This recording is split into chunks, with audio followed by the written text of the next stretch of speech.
Hey guys, tonight we begin with a journey unlike any other. Not through life, but through the most unforgettable exits in history. The kind of deaths that make you gasp, shake your head and say, did that really happen?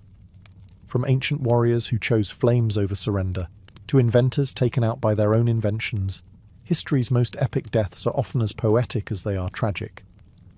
So before you get comfortable, take a moment to like the video and subscribe, but only if you genuinely enjoy what I do here. And let me know in the comments where you're tuning in from and what time it is for you. It's always fascinating to see who's joining us from around the world. Now, dim the lights, maybe turn on a fan for that soft background hum, and let's ease into tonight's journey together. Let's begin with Mithridates VI, king, warrior, master of languages, and a man so paranoid he essentially turned himself into a living science experiment. Ruling the kingdom of Pontus in the 1st century BCE, Mithridates lived in constant fear of assassination, which, to be fair, was a pretty rational fear for ancient monarchs. Poison was the medieval espresso shot, quick, easy, and very much in fashion at royal dinner parties. So what did he do? He started microdosing everything that could kill him. Hemlock, a pinch, arsenic, a dash, belladonna, just a taste. Over time, he built up what was believed to be near-total immunity. His personal apothecaries even created a legendary antidote called the Mithridatium, a cure-all concoction so potent, medieval doctors were still trying to replicate it over 1,000 years later. This man didn't just eat food, he dared it to try anything. But then came Rome. They didn't care about his science project. Rome wanted Pontus, and after a series of bloody conflicts, Mithridates found himself cornered. Betrayed, surrounded, and facing capture, the proud king decided he wouldn't give his enemies the satisfaction of parading him through the streets of Rome in chains. He reached for the poison, his old faithful friend, and nothing. After years of carefully inoculating himself against death, he was, in fact, immune to dying, at least the quiet, elegant kind. Like a chef who couldn't be burned, or a fish who forgot how to drown, Mithridates had outplayed his own exit strategy. With Romans breaking down the gates, he turned to one of his mercenaries and essentially said, "All right, Plan B, do it manually." And just like that, the king who outsmarted poisons fell to a good old-fashioned sword thrust. Sometimes death doesn't need to be clever, just consistent. Mithridates went down in history as the man who couldn't be killed chemically, but could still be stabbed like everyone else. It's almost poetic, really. A reminder that no matter how well you plan, fate always keeps a rusty blade nearby, just in case. Our next tale begins with a Viking, and like all good Viking stories, it includes beheading, bravado, and dental revenge. Meet Sigurd Eysteinsson, also known as Sigurd the Mighty, a Norse earl ruling over the Orkney Islands in the 9th century. Fierce in battle, proud of his conquests, and apparently not one for subtlety. Sigurd had a bit of a rivalry with a Scottish noble named Brigta the Buck-Toothed, which, yes, is a real nickname, and yes, it will become disturbingly relevant. Tired of the back and forth, Sigurd challenged Brigta to a battle, each bringing 40 men. But Sigurd, in true Viking fashion, cheated. He brought 80. The math was not in Brigt's favour. The result? Total massacre. Sigurd beheaded Brigt in the chaos, and, in a bold move that can only be described as extra, tied the severed head to his saddle as a trophy on his victory ride home. This is where things go south. As Sigurd galloped through the countryside, feeling like a war god, Brigta's head bumped along beside him, swinging against the horse, and as fate would have it, one of Brigta's famously large teeth scraped Sigurd's leg. Just a scratch. Nothing to worry about, right? Wrong. This was the 9th century. There were no antibiotics, no neosporin, not even a bandage. The wound became infected. Sigurd fell ill, and within days, he died. That's right. He was killed by the tooth of a man he had already beheaded. Bright didn't win the battle, but he definitely won the grudge match. It's the kind of story that feels like it belongs in a myth. A warrior punished for arrogance, felled by the smallest, most ironic detail. A literal bite from the past. And while Viking sagas are often filled with dramatic deaths, flaming ships, and curses from angry gods, few are as poetically absurd as this one. Sigurd rode home thinking he had won. Instead, he became the punchline in one of history's most bizarre obituaries. So let that be a lesson. Even in victory, check your saddle. And maybe don't strap enemy heads to your horse. You never know what teeth are plotting. Let's talk about Pyrrhus of Epirus, a man so good at winning battles that he lost entire wars just proving the point. This was no minor noble. Pyrrhus was the cousin of Alexander the Great, a military prodigy, and a persistent thorn in the side of Rome. He was known for Pyrrhic victories. That's when you technically win, but lose so much doing it that you might as well have stayed home and done laundry. After years of exhausting campaigns, heroic charges, and shouting at elephants to do what they were told, Pyrrhus ended up in Argos, trying to sort out yet another Greek political mess. It was late. He was tired. But honour, and bad decisions, demanded one more battle. So, in the dead of night, Pyrrhus led his troops into the city. But this wasn't a grand cinematic entrance. His elephants got stuck in narrow streets. His soldiers got lost. And by morning, Pyrrhus, the great general, was sword-fighting random enemies in an alley like a drunken tourist in armour. Now here's where fate sharpens its comedy pencil. Above the street, an elderly woman watched the chaos unfold from her rooftop. We don't know her name, but we do know this. She had opinions, and a roof tile. And she decided it was time to participate. With the casual accuracy of someone who had clearly thrown a few things before, probably at chickens, grandchildren, or other invading kings. She dropped the tile. Direct hit. The ceramic shingle clonked Pyrrhus on the head. He fell to the ground like a sack of old turnips. One of the enemy soldiers, either confused or opportunistic, rushed over and finished him off. Just like that, the man who survived Roman legions, Macedonian politics, and his own ego, was taken out by a Greek grandma and basic building supplies. No epic final duel. No glorious charge. Just a fatal encounter with bad roof maintenance. There's no statue for the woman. No official medal for best use of architectural debris in urban combat. But honestly, there should be. And Pyrrhus. He became a cautionary tale, a reminder that no matter how big your army is, gravity always wins. Next up is Grigory Rasputin, the Russian mystic, healer, and beard enthusiast, whose death has become the gold standard for overkill. Now, Rasputin was a problem, not just politically, but cosmically. He was like that one guy at a party who won't leave, won't stop talking about his spiritual visions, and has somehow hypnotized the host's wife and all her friends. Only in this case, the host was Tsarina Alexandra of Russia, and the party was a crumbling monarchy. Naturally, the Russian nobility wanted him gone. Politely at first, but Rasputin didn't do subtle, so they moved on to murder. Plan A. Poison. They baked him a cake and poured enough cyanide into it to take out a village. Rasputin ate it, smiled, and asked for more. At this point, someone probably started sweating, so they moved to Plan B, shoot him, which they did, in the chest. Rasputin dropped. Success. They leaned in to confirm. Bad move. He sat up like a horror movie villain and started yelling. This is the part where someone definitely screamed and dropped a glass. So, Plan C, shoot him again, multiple times. He went down again, but still not quite done.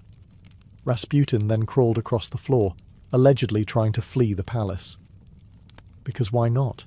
It's not like bullets had ever stopped him before. By now, the assassins were running out of ideas. So they bound him up, dragged him to the river, and threw him into the frozen Neva. You know, just to be thorough, And here's the final twist.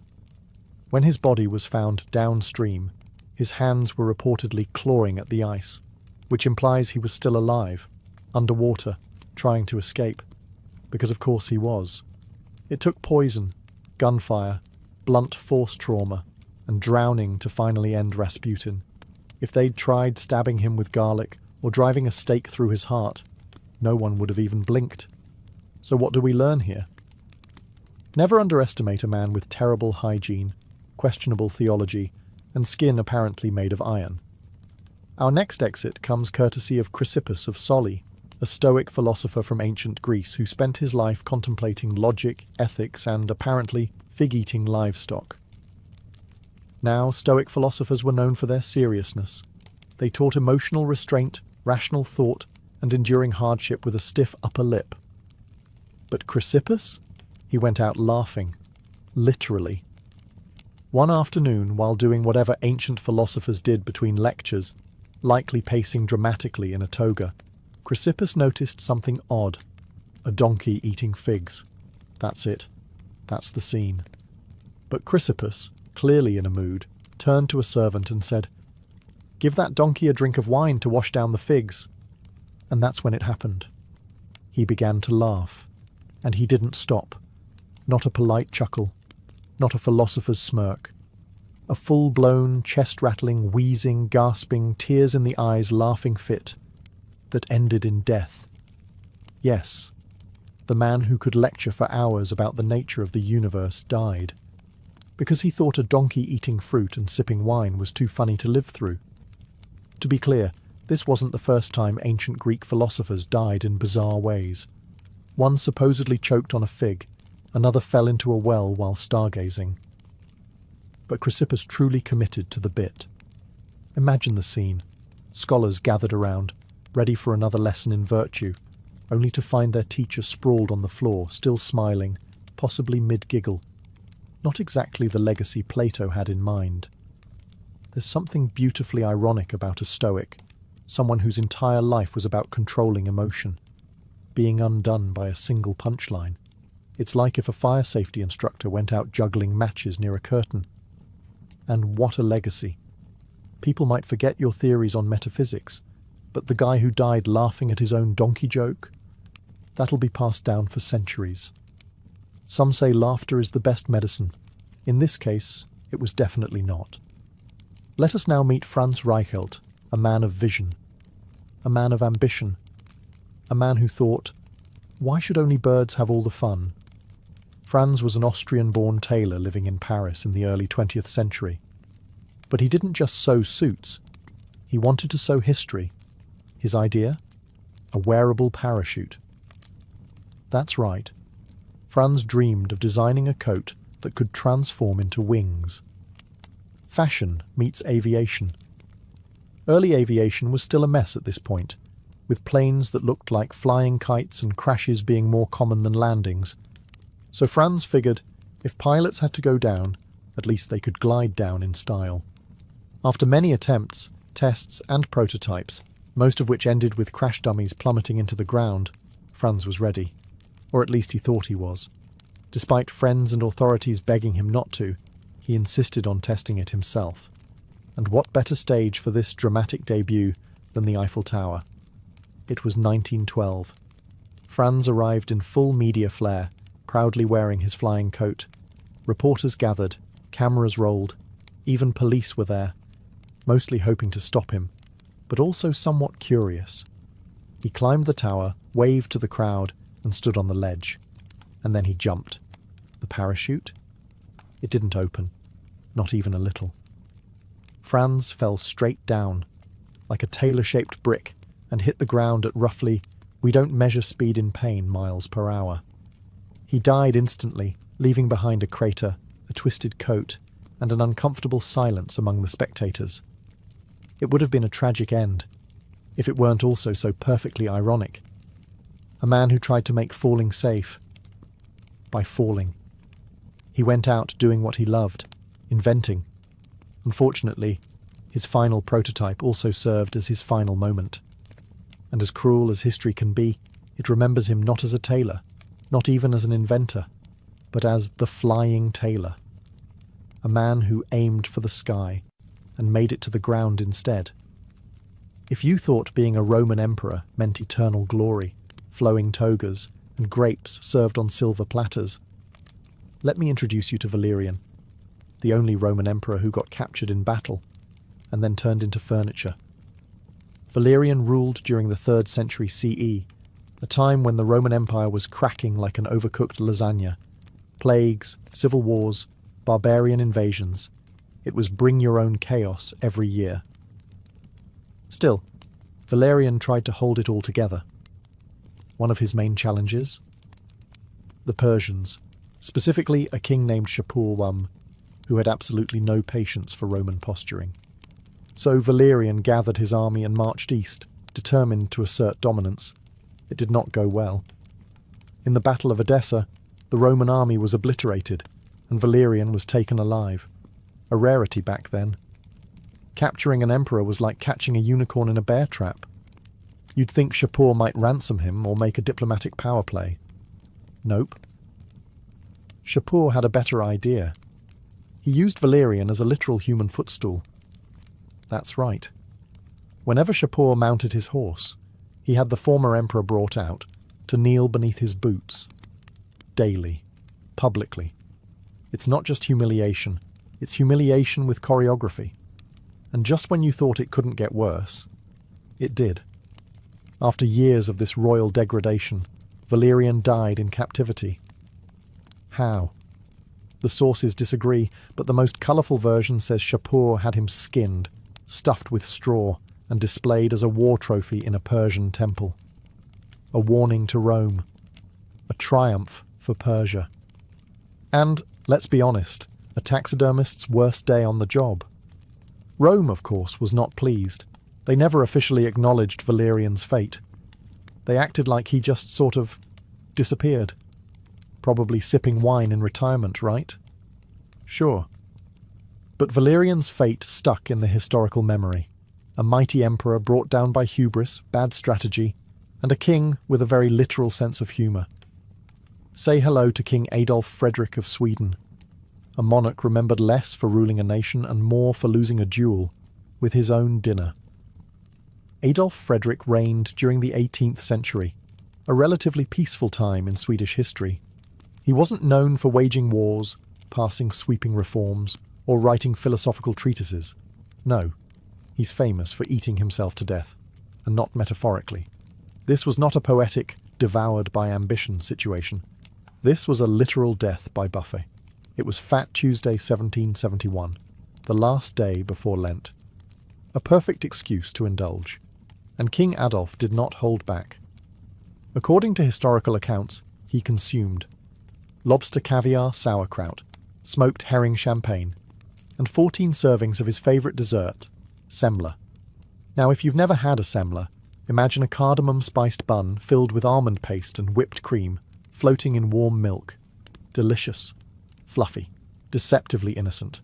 Unless you eat them 14 times in a row, in which case they become a Viking curse in pastry form. After this heroic effort, the king reportedly complained of stomach pains, which, let's be honest, is the politest way history could phrase what must have been a full-body rebellion.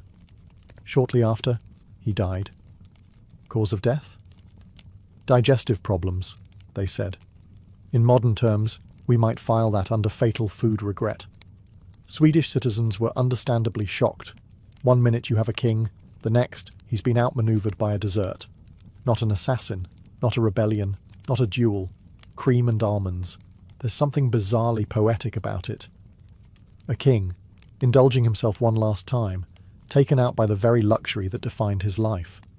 The royal court tried to keep it dignified. But history remembers the menu. To this day, Sweden still celebrates Fat Tuesday with semla buns. And yes, every year someone brings up the king who loved them a little too much. Let us now turn to Diogenes of Sinope, ancient Greece's most famous minimalist, social critic, and professional button pusher.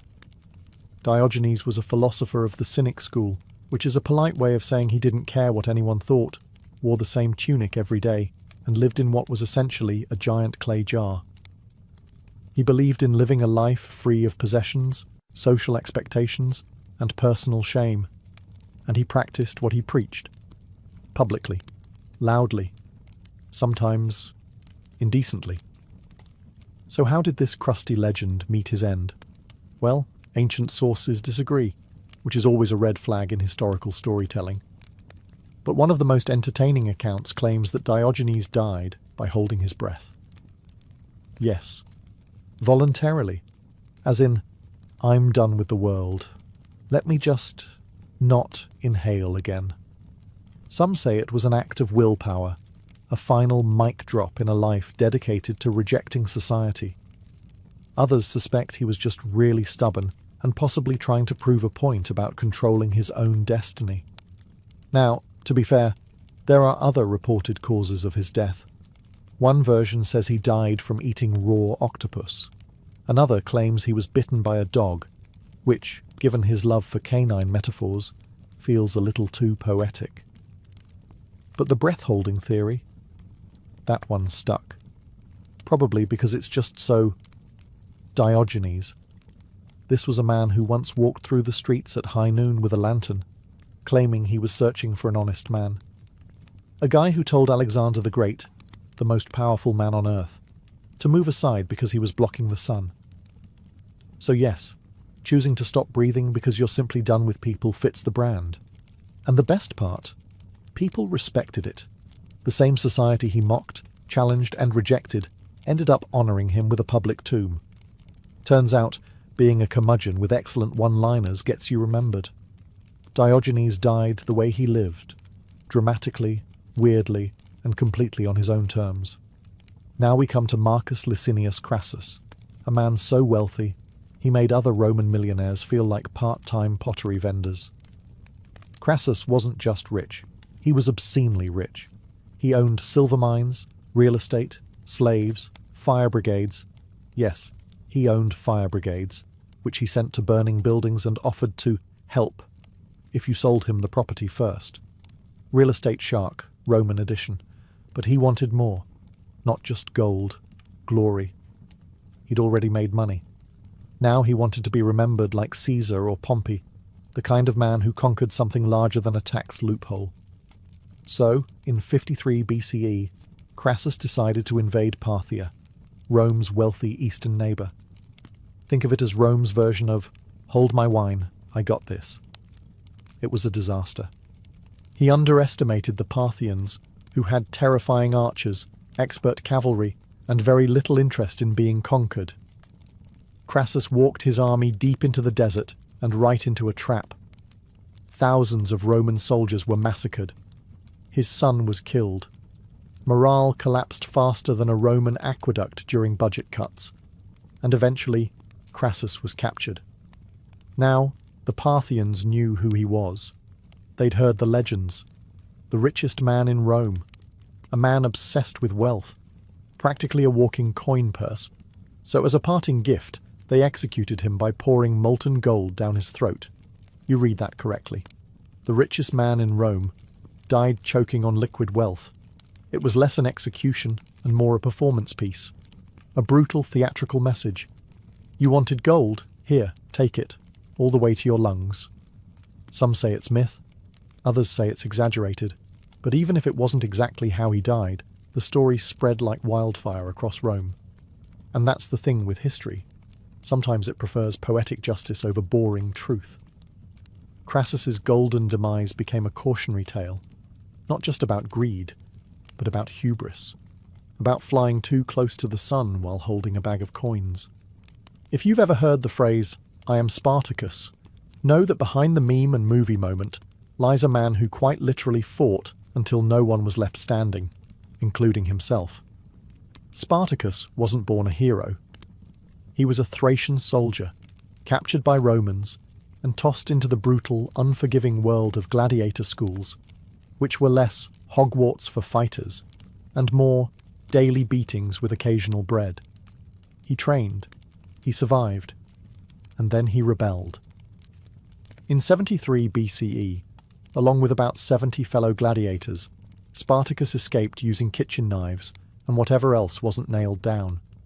Within weeks, They had defeated Roman patrols and gathered thousands of runaway slaves and outcasts.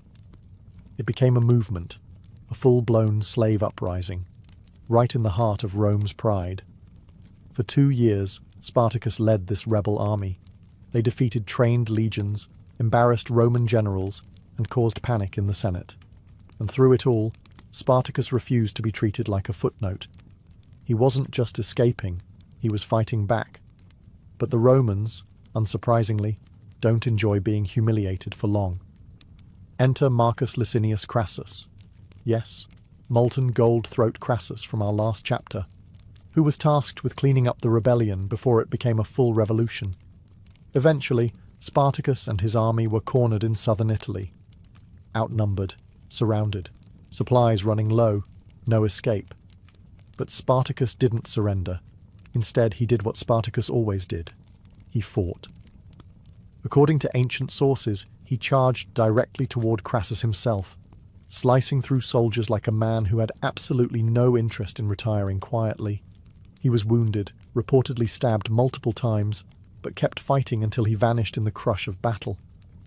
His body was never found. No triumphal parade, no captured king on Roman steps. Just gone. And yet, his story endured. Rome crucified over 6,000 of his followers along the Appian Way as a warning.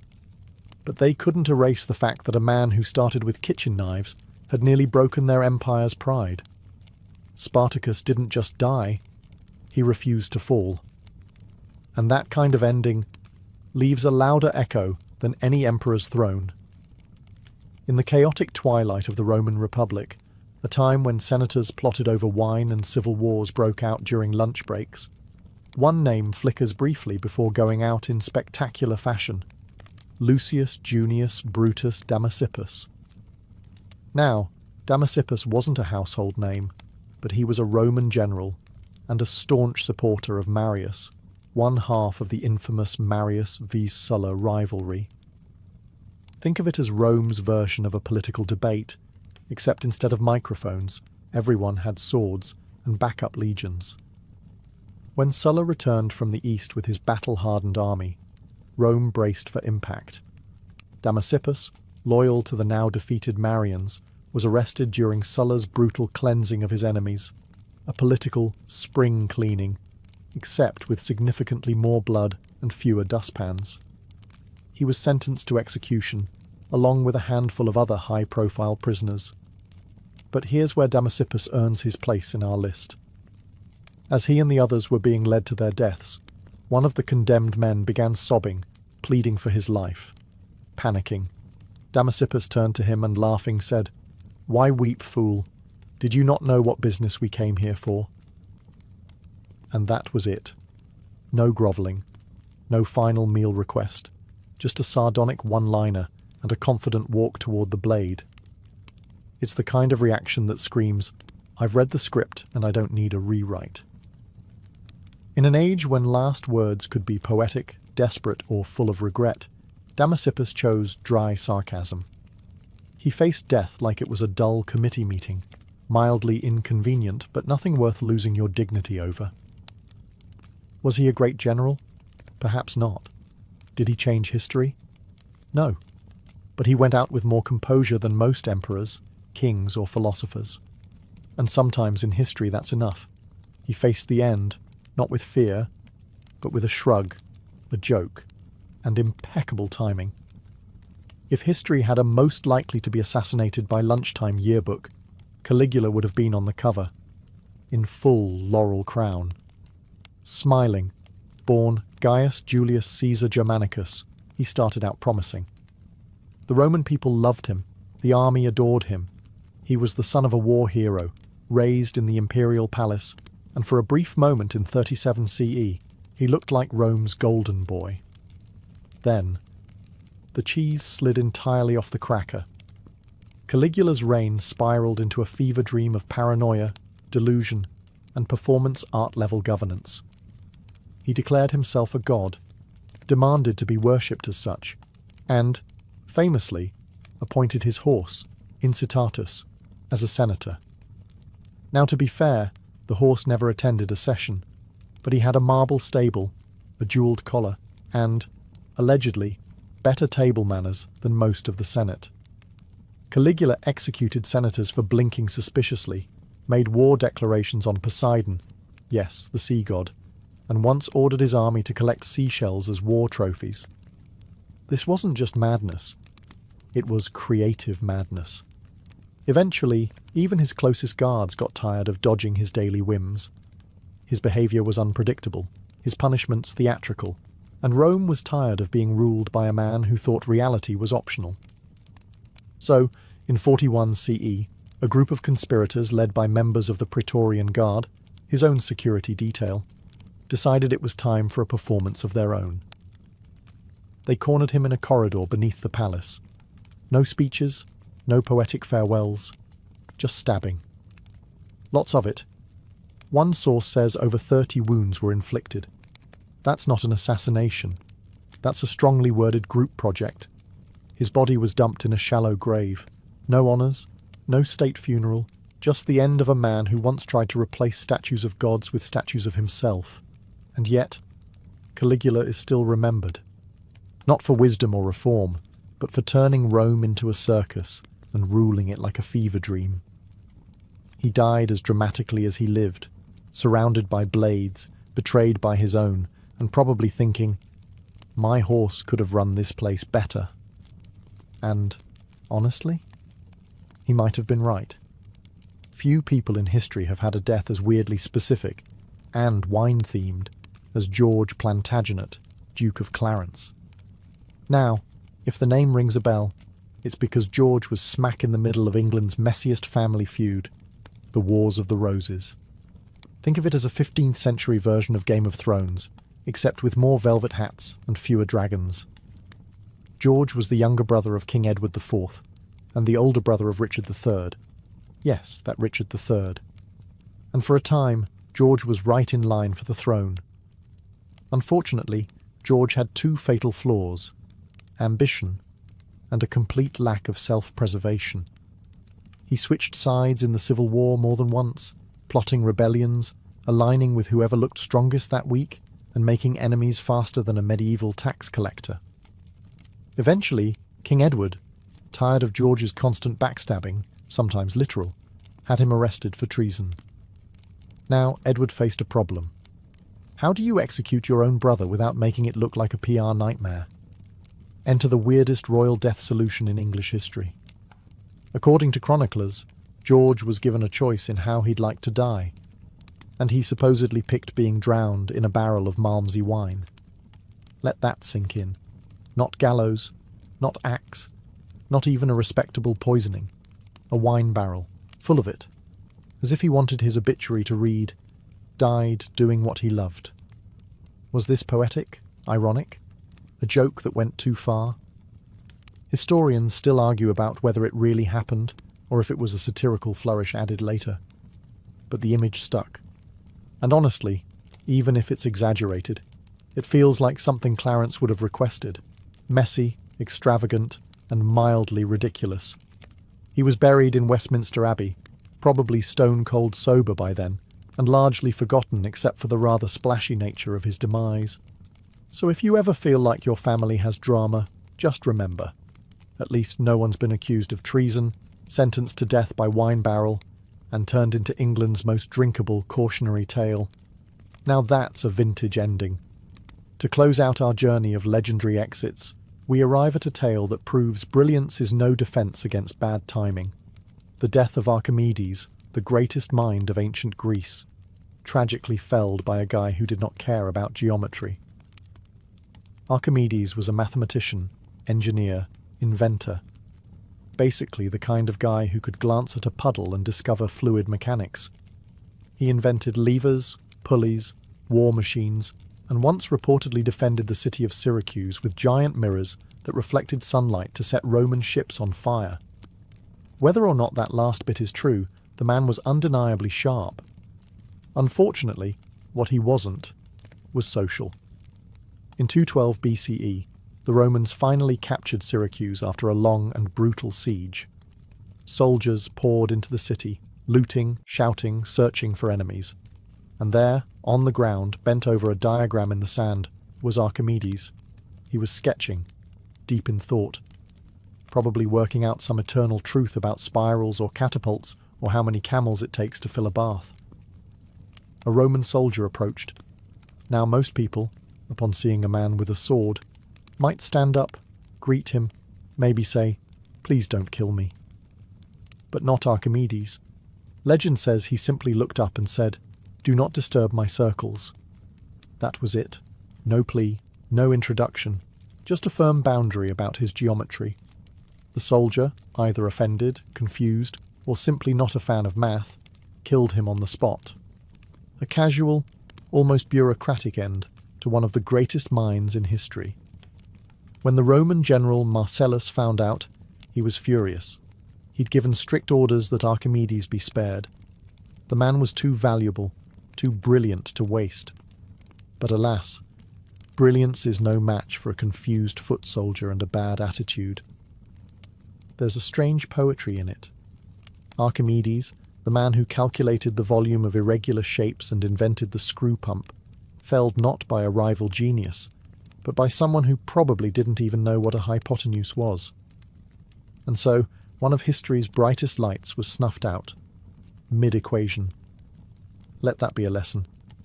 If you're working on a big idea, maybe look up once in a while, especially during an invasion. Being royalty came with a lot of perks: velvet robes, bottomless feasts, a private choir or two. But as King Henry I of France learned in the 11th century, it didn't come with back support. Now, Henry wasn't particularly wild. He didn't ride into battle bare-chested or throw orgies in the throne room. He was a relatively steady ruler, which, in medieval Europe, made him practically a unicorn. He reigned from 1031 to 1060, dealt with some standard rebellions, raised a family, built a church here and there. Nothing too flashy. But he will forever be remembered not for what he ruled, but how he left.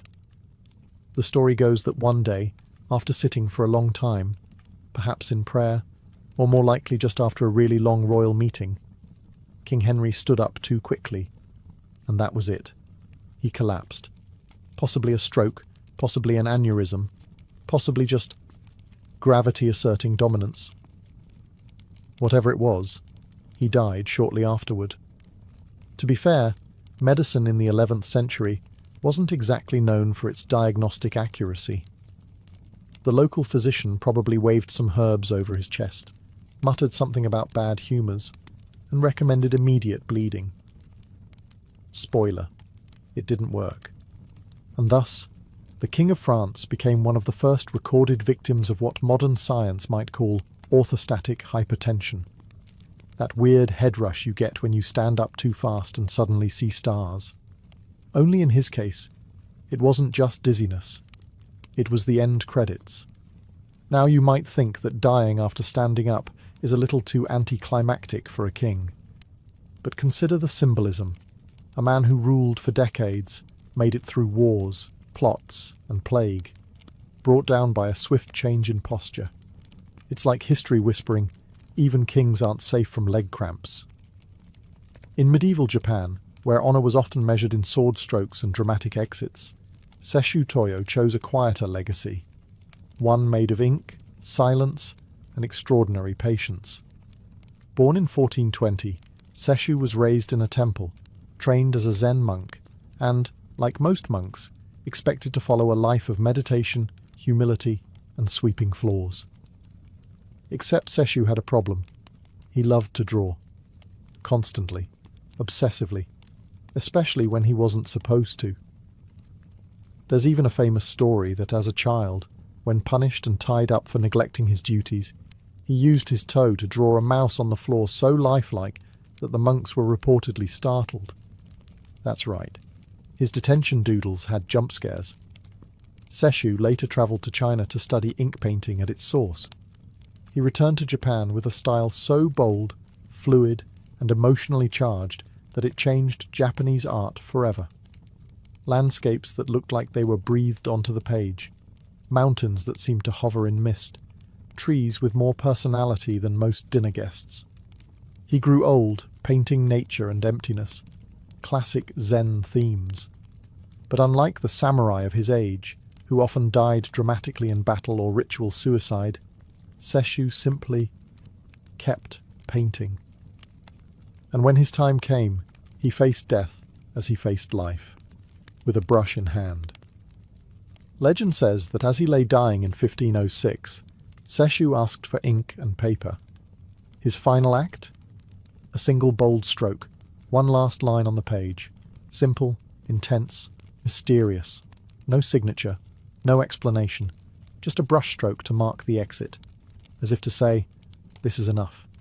He didn't die in a sword fight. He didn't poison himself under a cherry tree. He simply painted until the end, and let the ink speak where words never could. A quiet death, but an epic one if you understand what it means to leave behind a masterpiece in silence. So, next time life feels loud, remember Sesshu. Sometimes the final word is just a line. If you've ever imagined a samurai death as noble, cinematic, and wrapped in cherry blossoms, Saigo Takamori is the man your imagination was borrowing from. Born in 1828, Saigo rose through the ranks as a brilliant warrior, statesman, and eventually a reluctant revolutionary.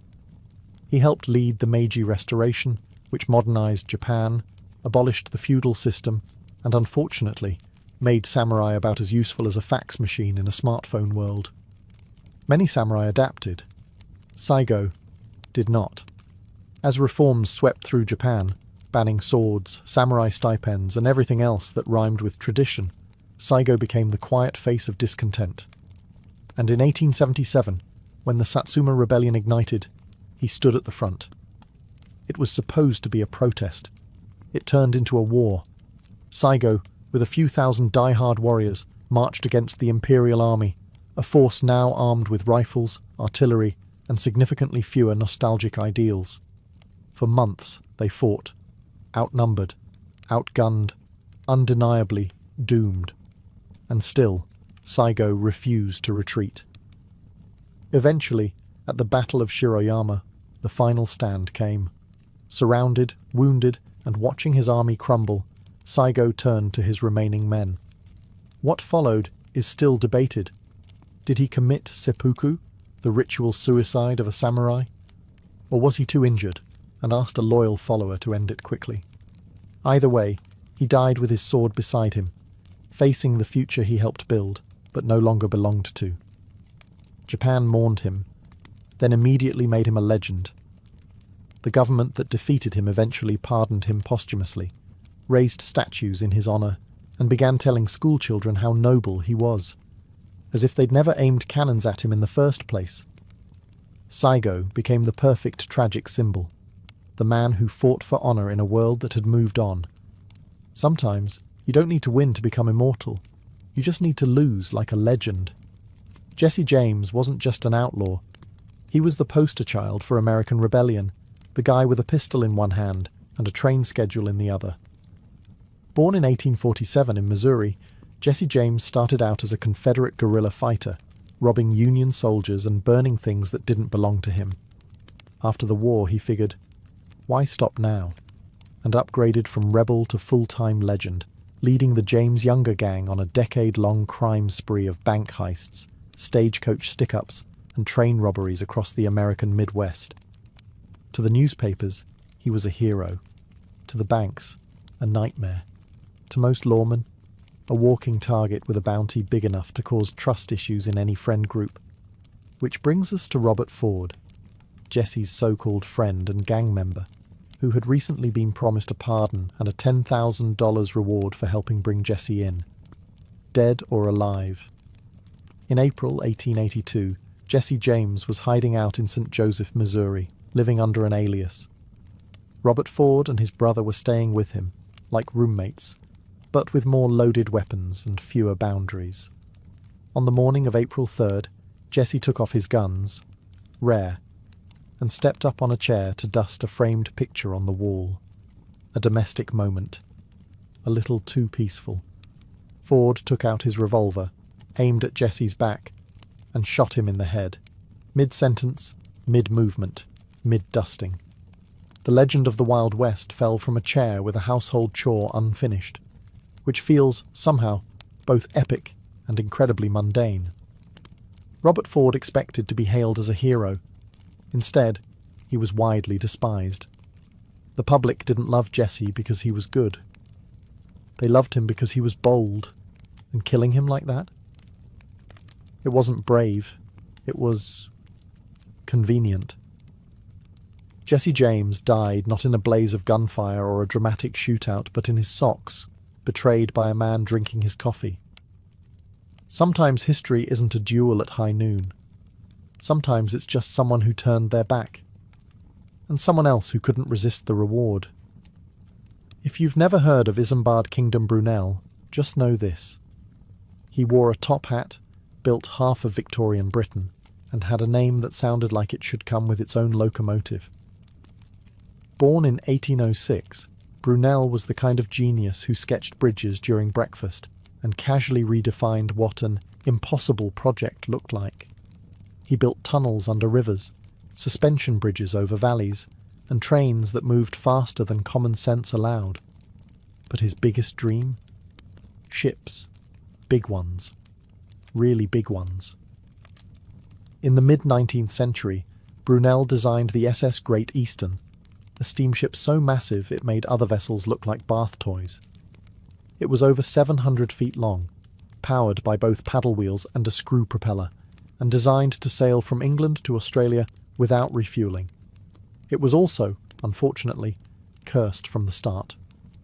During its construction, workers died. Fires broke out. A launch attempt failed, twice. One man was literally glued inside a hull panel for days before being rescued.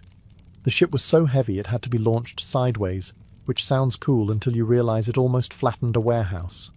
Brunel, already suffering from stress, chain-smoking cigars like they were oxygen, had a stroke during all of this. And not just anywhere, on the ship itself while watching a demonstration of a new engine room feature.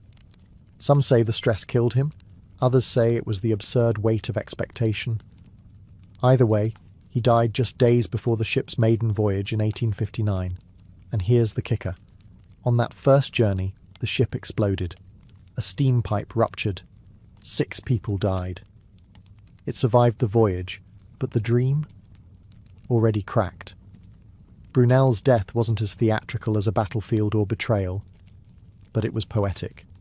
He was undone by his own brilliance, pushing the limits of what humanity could build, and forgetting that physics and fate don't always cooperate. So, while most people are buried quietly, Brunel was effectively outlived by a floating skyscraper that nearly collapsed on top of his legacy. Still, bridges stand, tunnels hold, and the hat? Iconic. Sometimes the most epic deaths happen when you dream a little too big, and reality doesn't blink. Cleopatra Selene II was born into a world ablaze with ambition, myth, and political warfare. Her mother was Cleopatra VII, last pharaoh of Egypt, who styled herself as the living goddess Isis. Her father was Mark Antony, Rome's famed general, a man torn between loyalty to the Republic and his love for Egypt's queen. From the moment of her birth in 40 BCE, Selene was more than just a child. She was a symbol. A living promise that Egypt and Rome could rule together, not as rivals, but as partners.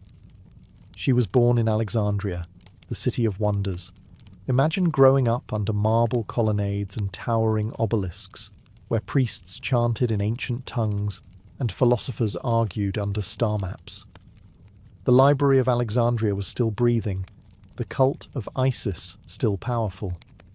Selene, along with her twin brother Alexander Helios, received a royal education, Greek philosophy, Egyptian religion, and Roman politics. She learned to walk a line few could even see.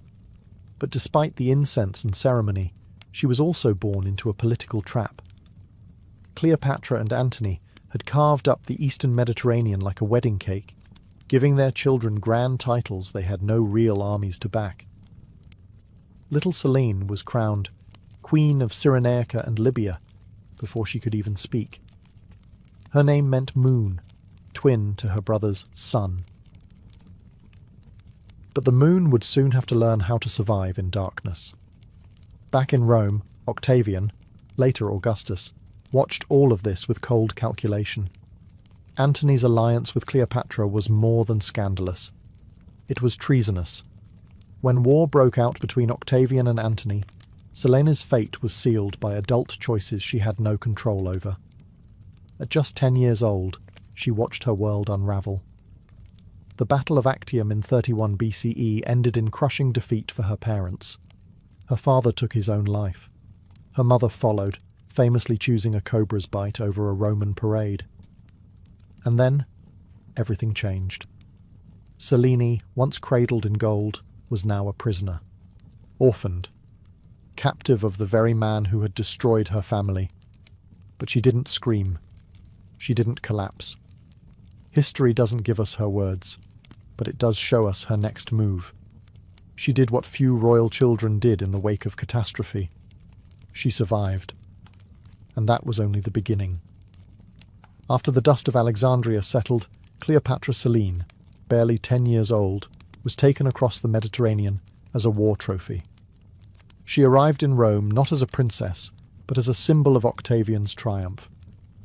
She and her brothers were paraded through the streets in a chilling spectacle. The children of Cleopatra and Mark Antony, now orphans, dressed in chains of gold, walking in the shadow of the man who had crushed their dynasty.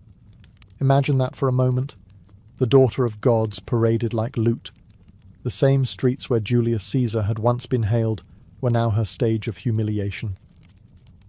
But Selene didn't cry. No records speak of weeping or rebellion. Instead, the Roman crowd, expecting a sobbing child, saw a young girl who carried herself with eerie poise. Some even say the crowd pitied her. And in Rome, pity could be more powerful than fear. Octavian, soon to be Augustus, wasn't stupid. Killing the children of Antony and Cleopatra would stain his carefully crafted image of mercy and civilization. So he handed them over to his sister, Octavia, who also happened to be Antony's former wife. A cruel twist? Certainly. But it turned out to be a blessing in disguise. Under Octavia's roof, Selene was given education, protection, and, surprisingly, a second chance. The woman whose marriage Antony had betrayed now became Selene's guardian. Octavia wasn't just a political figure. She was known for her grace and restraint, and she saw to it that Selene was raised with Roman discipline, Greek intellect, and just enough Egyptian dignity to remind everyone whose daughter she was. Here, in the heart of Rome, the young queen-in-waiting observed. She studied the politics of survival. She learned when to speak and when silence could be a weapon.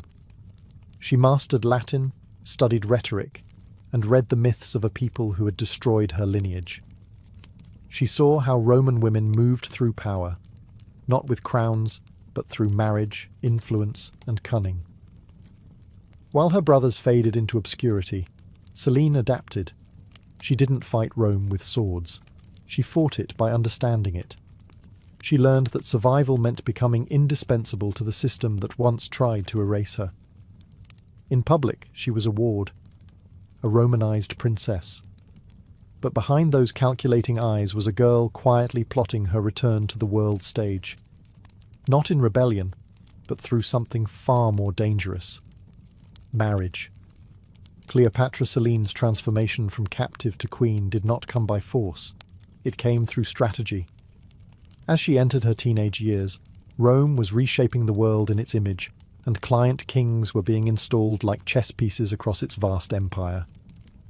Augustus, ever the political puppet master, saw in Selene both a threat and an opportunity. So, he made a calculated move. He married her off. Her husband was King Juba II of Mauritania, a scholar king raised in Rome himself. He was the son of a North African ruler who had sided with Julius Caesar, then lost everything when Caesar died. Like Selene, Juba had been paraded as a child captive and raised in the house of Octavia. He was intelligent, well-mannered, and Roman to the bone. In essence, he was a safe investment for Augustus, a king loyal to Rome, but foreign enough to rule its distant provinces. The marriage was more than a union. It was a diplomatic masterpiece. Two royal children of conquered empires, both brought to Rome as trophies, now paired together as rulers of a kingdom they didn't ask for. And yet, it worked. Serene became Queen of Mauritania, modern-day Algeria and Morocco, a land rich in culture but politically unstable. And she ruled not as a puppet, but as a monarch with vision. Together, Serene and Juba transformed their capital city, Iol, renaming it Caesarea in honour of Augustus. But it wasn't just a name change. Under Selene's influence, the city bloomed into a vibrant blend of Egyptian opulence, Greek art, and Roman engineering. Temples rose, libraries were built, coins were minted bearing her image, wearing the solar crown of Egyptian royalty, subtle perhaps, but a powerful nod to her ancestry. Selene wasn't just playing queen, she was leaving her mark on an entire region. While Juba focused on diplomacy and writing, he fancied himself a historian and geographer. Selena brought statecraft. She managed trade, patronised the arts, and infused the kingdom with a hybrid identity that was unmistakably her own. Here, far from Rome's shadow and Alexandria's ruins, Cleopatra Selene didn't just survive, she thrived. Her life, once shattered by politics and bloodshed, had become something rare in the ancient world, a tale of quiet reclamation. She was no longer a symbol. She was a sovereign, and she wasn't finished yet. Cleopatra Selene was not content to be a ceremonial figure or a quiet consort to Juba II. She had been born into empire, tutored by tragedy and sharpened by humiliation. Now, with a throne beneath her and a kingdom at stake, she brought forth something Rome had never quite seen, a queen who blended three civilizations into one vision. Mauritania had always been a cultural crossroads. Berber tribes, Phoenician traders, and Carthaginian ghosts haunted its coasts. But under Selene, this mosaic became deliberate. She didn't impose Egyptian dominance, nor did she bow entirely to Roman tastes. Instead, she fused them, cleverly and intentionally. She oversaw the building of massive public works, harbours, temples, markets. Roman aqueducts snaked through cities that echoed with Egyptian symbolism. Statues of Isis stood near Roman forums. Greek theatres thrived alongside African-style craftsmanship. The result wasn't confusion, it was harmony. A kingdom that felt ancient and modern at once, loyal to Rome, but uniquely its own. And through it all, Selene remained visible. This was rare for a queen in a client kingdom. She appeared on coins, not behind her husband, but beside him, wearing royal regalia that harkened back to Ptolemaic queens. The solar disk, the vulture crown, symbols of divine rulership. These were quiet declarations. Egypt may have fallen, but its lineage breathed through her veins. More than anything, Selene understood diplomacy as art. She played Rome's game, but didn't let it consume her. She hosted emissaries, managed grain exports, and reportedly had a hand in the kingdom's taxation policies, especially in cultivating wealth through trade with the Mediterranean. Mauritania, under her watch, became a valuable Roman ally, not because it bowed low, but because it worked efficiently and profitably. And while Rome's upper classes whispered of her exotic bloodline and the legacy of her infamous mother, Selene gave them nothing scandalous to pounce on. No affairs, no uprisings, just progress, balance, and quiet dominance. Yet, even in her success, the memory of Alexandria lingered. The collapse of her dynasty, the cobra in the basket, her father's sword, it never left her. But instead of reviving that fallen legacy, she encoded it into her rule. Her kingdom became a sanctuary of synthesis. She did not rebuild Egypt. She reimagined it, thousands of miles away, on Berber soil. And in doing so, she made Mauritania a dynasty of her own. Cleopatra Selene had always lived in the in-between. She was Egyptian by blood, Roman by upbringing, and now North African by throne. Yet rather than choosing one identity, she mastered all three. She was a daughter of Isis, but also a Roman matron, a Hellenistic intellectual, but a ruler of desert tribes. In every role she played, she was both, and more. But this duality wasn't just a clever trick of politics. It was survival. Selene knew what happened to women who leaned too far into ambition. Her mother had done so, and died as a villain in Roman eyes. She knew Rome admired docility in its queens, not daring. So she walked a tightrope, always regal, always composed. She didn't court scandal. She courted influence. One of her sharpest tools was symbolism. On Mauritanian coins, her image was more than decorative. She revived the solar crown of the Egyptian pharaohs and paired it with Roman styles. Laurel wreaths, togas, Latin inscriptions. These coins circulated across Africa and the Mediterranean, quietly reminding traders, nobles and Roman officials alike. The blood of Cleopatra still ruled, and her influence went beyond aesthetics. Selene encouraged religious fusion. The cult of Isis was permitted to flourish in Mauritania, but so were Roman deities like Jupiter and African spirits local to the region. This wasn't religious tolerance, it was political cohesion. She understood what Augustus had done in Rome, unite a diverse people through a shared pantheon. Now she did the same, subtly, in her own kingdom. Yet for all her elegance and poise, Selene was never just a background figure to her husband. Contemporary accounts and archaeological evidence suggest she played a crucial role in court decisions. Some historians believe she even governed in Juba's absence, issuing edicts, managing grain fleets, and settling tribal disputes. She wasn't just a queen. She was a partner in power. And perhaps most remarkably, she did all this without war. Cleopatra Selene's reign was defined by stability, something rare in the ancient world, and even rarer for a woman of her lineage. She didn't need to conquer lands. She conquered imaginations. In Rome, she had once been paraded as a prize. Now, she was a sovereign whose name commanded respect from senators and merchants alike. Not through fear, but through intelligence. A queen who had every reason to burn with vengeance, yet chose strategy instead. As Cleopatra Selene II settled into her role as Queen of Mauritania, her most lasting legacy began to take shape, not in marble or coin, but in the form of her son, Ptolemy of Mauritania. Born into this carefully balanced dynasty, Ptolemy was the final thread of a once glorious bloodline that stretched from Macedonian conquerors to Egyptian gods. Through him, Selene hoped to secure the continuity of everything she had rebuilt from ruin.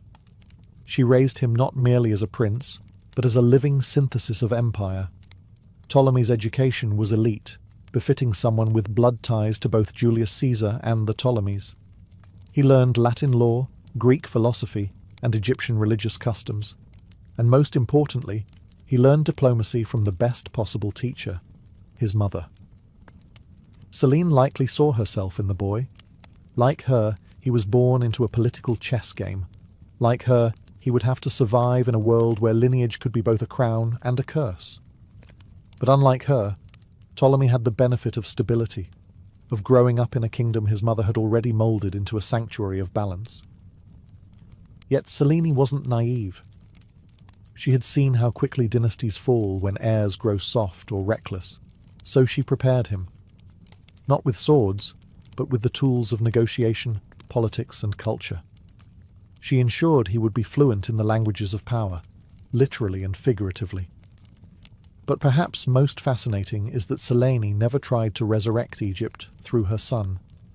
She knew better. The world had changed. Augustus ruled with iron control, and any attempt to revive old claims would be crushed. Instead, she quietly embedded Egypt into Mauritania's soul, through temples, imagery, customs, and passed that subtle legacy to Ptolemy.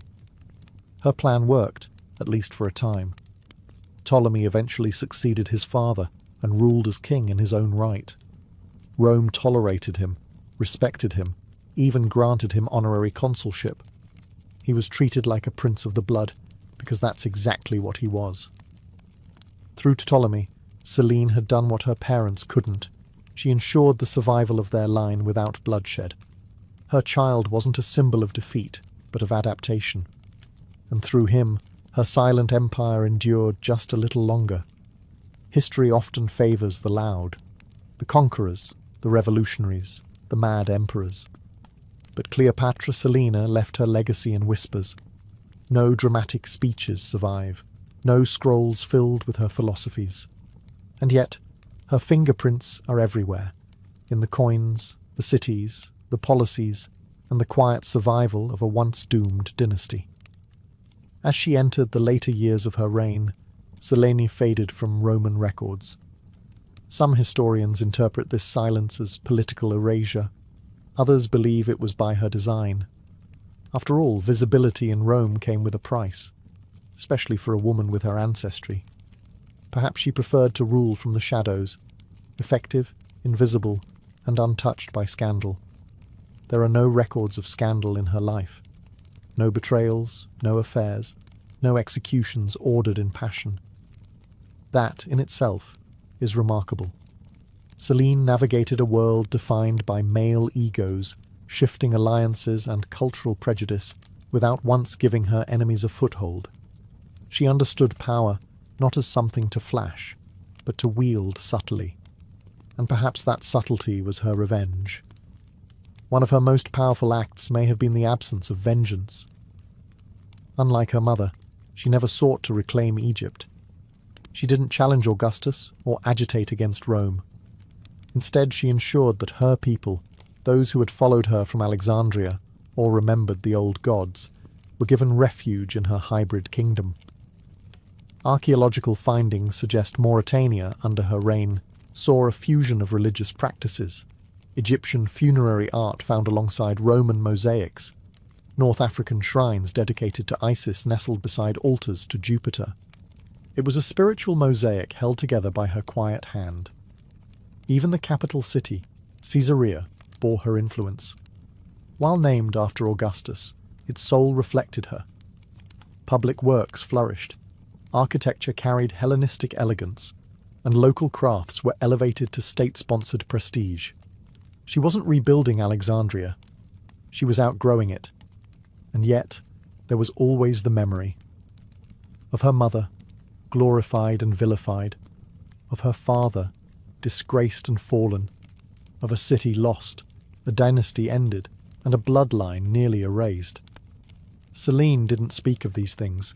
History doesn't give her voice, but she didn't need to. Her silence was a language of its own. Every policy she made, every temple she funded, every symbol she wore was a sentence in an unwritten memoir. The world forgot her words, but it remembered her results. And then, she was gone.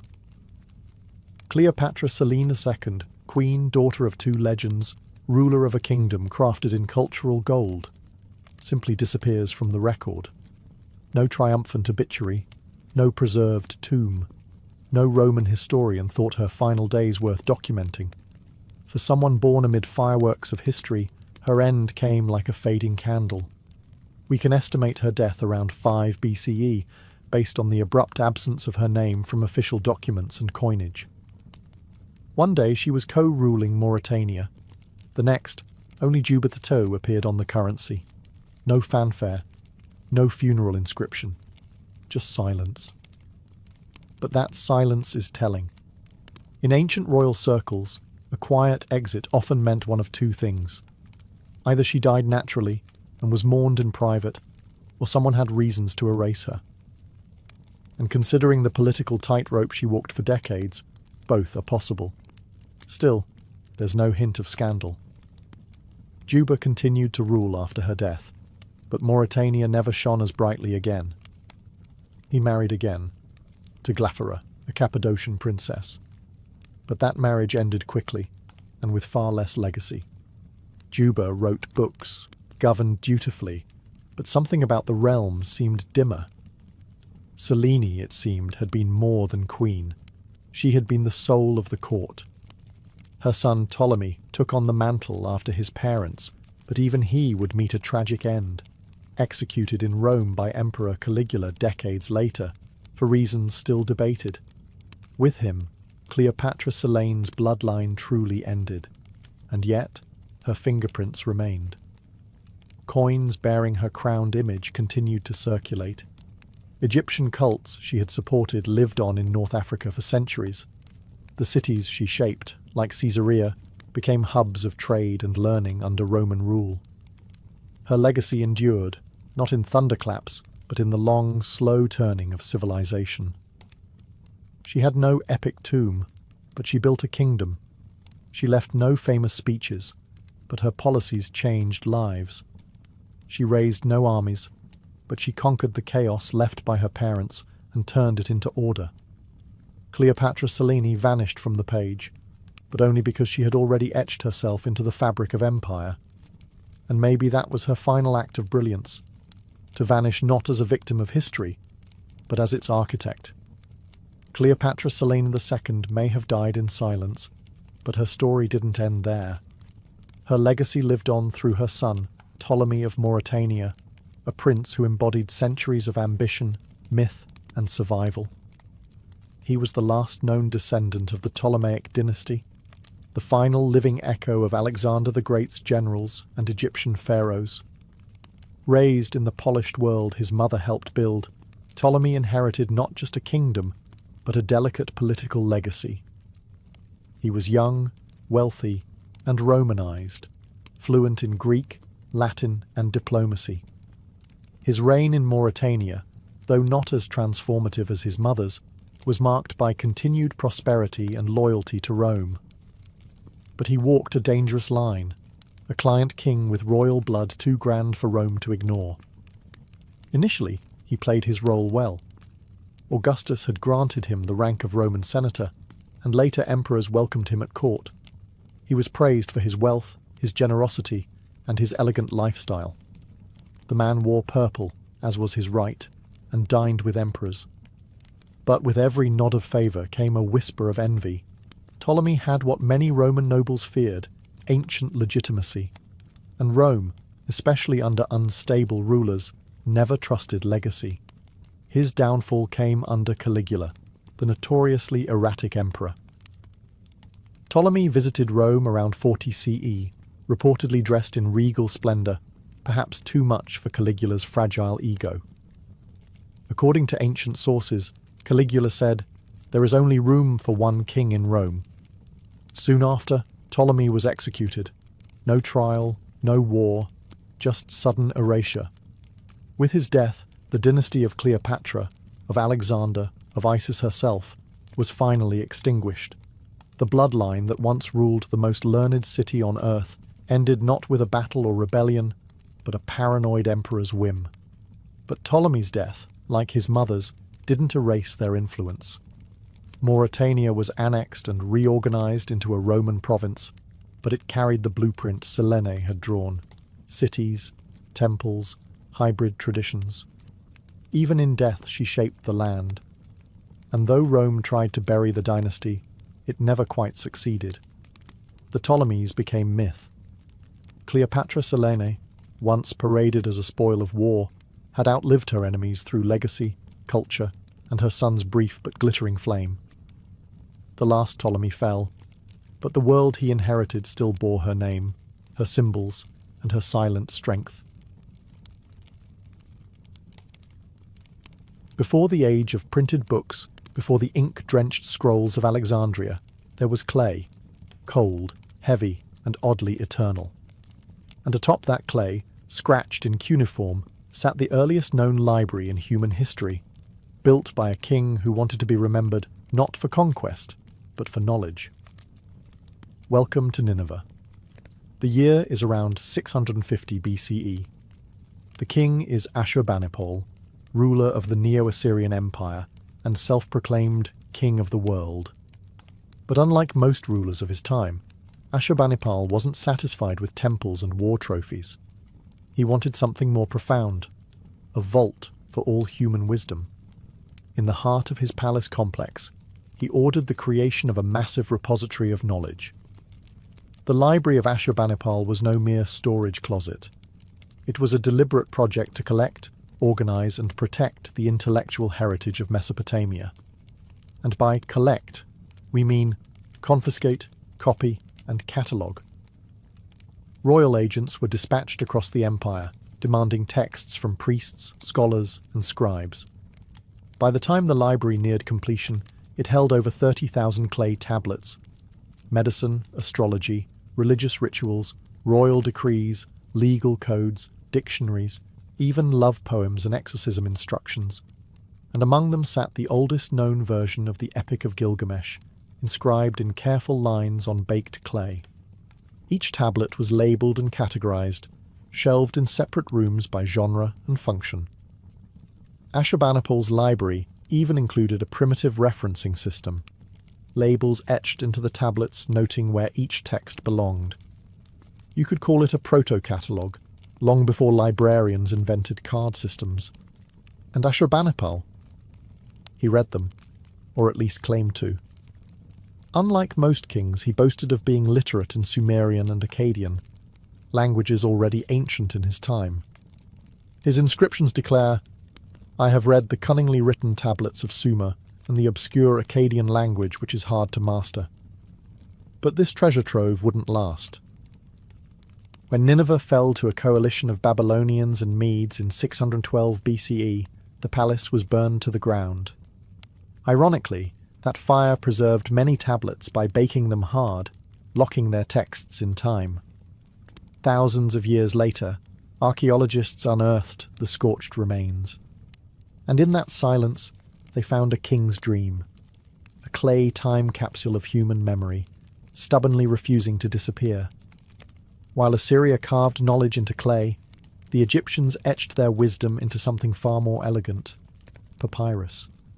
And with it, they built some of the world's earliest literary sanctuaries, the House of Life, a fusion of temple, scriptorium, and archive. These weren't public libraries in the modern sense, but sacred spaces where priests, scribes, and scholars safeguarded the secrets of civilization. Located in major temple complexes like Abydos, Thebes, and Edfu, the House of Life was considered a living institution, intimately tied to the gods, especially Thoth, the deity of wisdom, writing, and magic. Inside, scribes meticulously copied texts by hand, mythological hymns, funerary spells, astronomical records, medical manuals, legal documents, and administrative rolls. Each scroll was believed to carry not just words, but divine power. The work was slow, repetitive, and sacred. Scribes were trained from childhood in the art of hieroglyphs and hieratic script.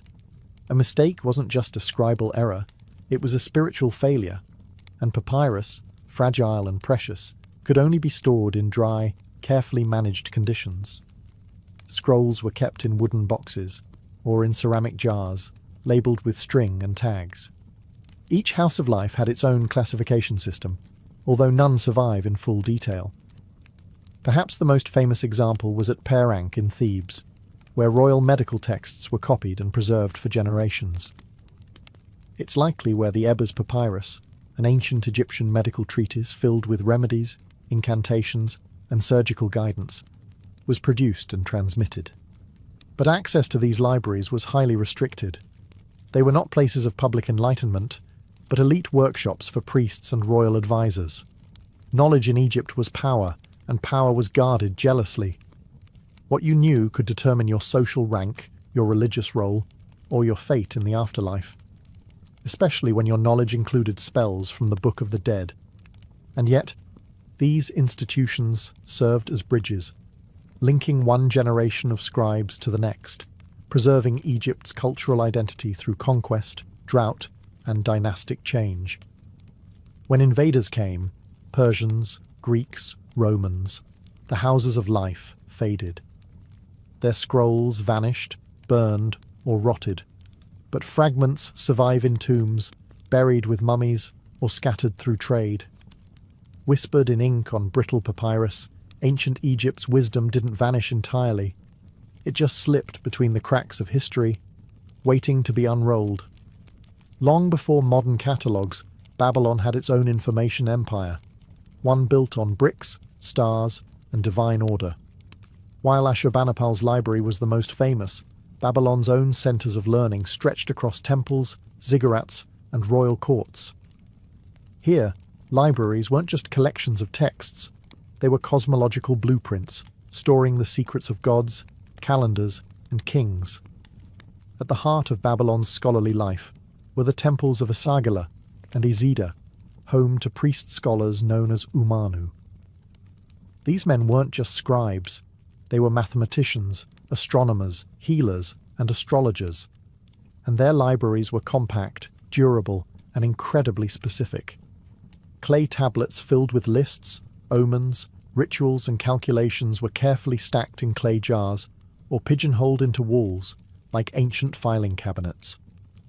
One of the most remarkable Babylonian contributions was the Enuma Anu Enlil, a vast collection of celestial omens. It recorded thousands of years of star and planet observations, linked with predictions about war, plague, or prosperity. These texts weren't simply academic. They were consulted before royal decisions, battles, and even coronations. In a world ruled by signs, these tablets were oracles. And Babylon didn't stop with astronomy. Their libraries contained mathematical texts that demonstrate complex geometry and early algebra. The Plimpton 322 tablet, for instance, contains trigonometric calculations that predate Greek mathematics by over 1,000 years. To modern scholars, it reads like the rough draft of a calculus textbook. Babylonian scribes used a system of colophons, tiny notes at the end of tablets that told you the scribe's name, the source, and sometimes warnings against stealing or misusing the knowledge. These weren't just records. They were intellectual property claims in the ancient world. But as Babylon passed from one conqueror to another, Hittites, Persians, Greeks, the libraries fell into decline. Many tablets were looted or broken, their fragments scattered in layers of rubble beneath centuries of dust. The dry climate preserved some, but most were buried and forgotten, until the 19th century excavations unearthed thousands of them. Even broken, these tablets spoke. In pieces no bigger than a palm, they held recipes, laws, spells, and the motions of stars. They proved that long before Aristotle or Euclid, the people of Mesopotamia had built a knowledge system both practical and poetic. Babylon's shelves may have crumbled, but its clay voices still whisper from the ruins. If knowledge had a capital in the ancient world, it was Alexandria. Founded by Alexander the Great and ruled by his successors, the Ptolemies, this Egyptian-Greek city became the beacon of ancient scholarship, and its heart was the great library of Alexandria. Built in the 3rd century BCE within the temple complex known as the Mouseion, a sanctuary for the Muses, the Library of Alexandria was more than a building. It was a dream, to collect every book, scroll, and scrap of knowledge the world had to offer. It wasn't a quiet room for local scholars. It was an intellectual empire. Under kings like Ptolemy the Pharaoh and Ptolemy the Second, agents were sent across the Mediterranean to buy or copy scrolls from every port. Ships that docked in Alexandria were searched, and any scrolls on board were seized, copied, and stored. Even foreign works, Hebrew scriptures, Indian treatises, Babylonian astronomy, were translated into Greek. Estimates suggest the library may have held between 400,000 to 700,000 scrolls. These covered philosophy, medicine, engineering, poetry, botany, history, everything. Homer's works were edited here. Archimedes' ideas passed through its walls. Even Eratosthenes, the librarian, used it to calculate the Earth's circumference with remarkable accuracy. The library wasn't just about collection, it was about correction. Scholars here compared versions of texts, identified errors, and created the earliest critical editions. They preserved the best and questioned the rest. But Alexandria's brilliance also made it fragile. Fires, wars, and politics chipped away at its scroll-stuffed shelves. The first major blow may have come in 48 BCE, when Julius Caesar's forces, trapped in Alexandria's harbour, set fire to enemy ships, and accidentally ignited parts of the library complex. Later, as the Roman Empire solidified, Alexandria became a battleground of ideologies: pagan, Christian, Gnostic, and its library suffered. By the time of the Muslim conquest in 642 CE, it's unclear what remained. Some sources claim Caliph Umar ordered its destruction, saying, if the books agree with the Quran, they're redundant. If not, they're heretical. But historians debate whether the library had already vanished centuries before. What's certain is this: the Great Library is gone. Not a single scroll survives, and yet its legend persists, proof that the idea of a universal library was too powerful to burn completely.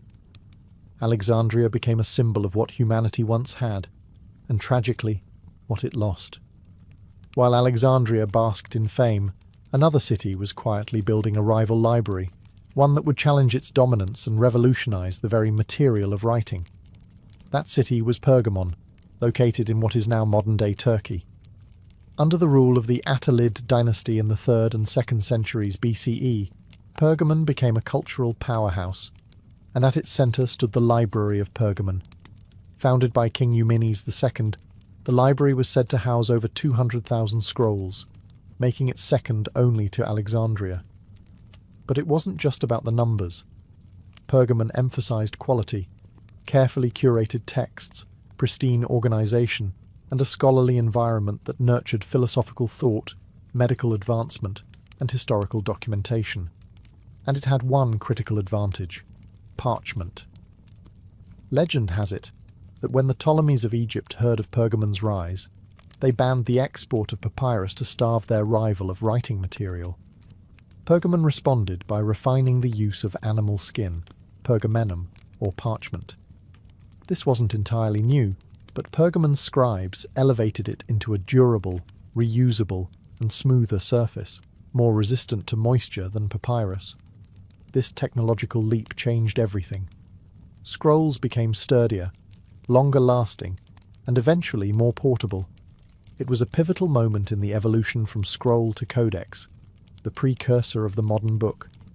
The Library of Pergamon wasn't just a depository, it was a scholarly hive. It attracted philosophers of the Stoic and Peripatetic schools and supported advances in medicine, including early surgical studies. Galen, one of antiquity's most famous physicians, was born in Pergamon and may have studied texts from the library itself. The competition between Pergamon and Alexandria created a kind of intellectual arms race. Scholars were lured with salaries, housing, and prestige.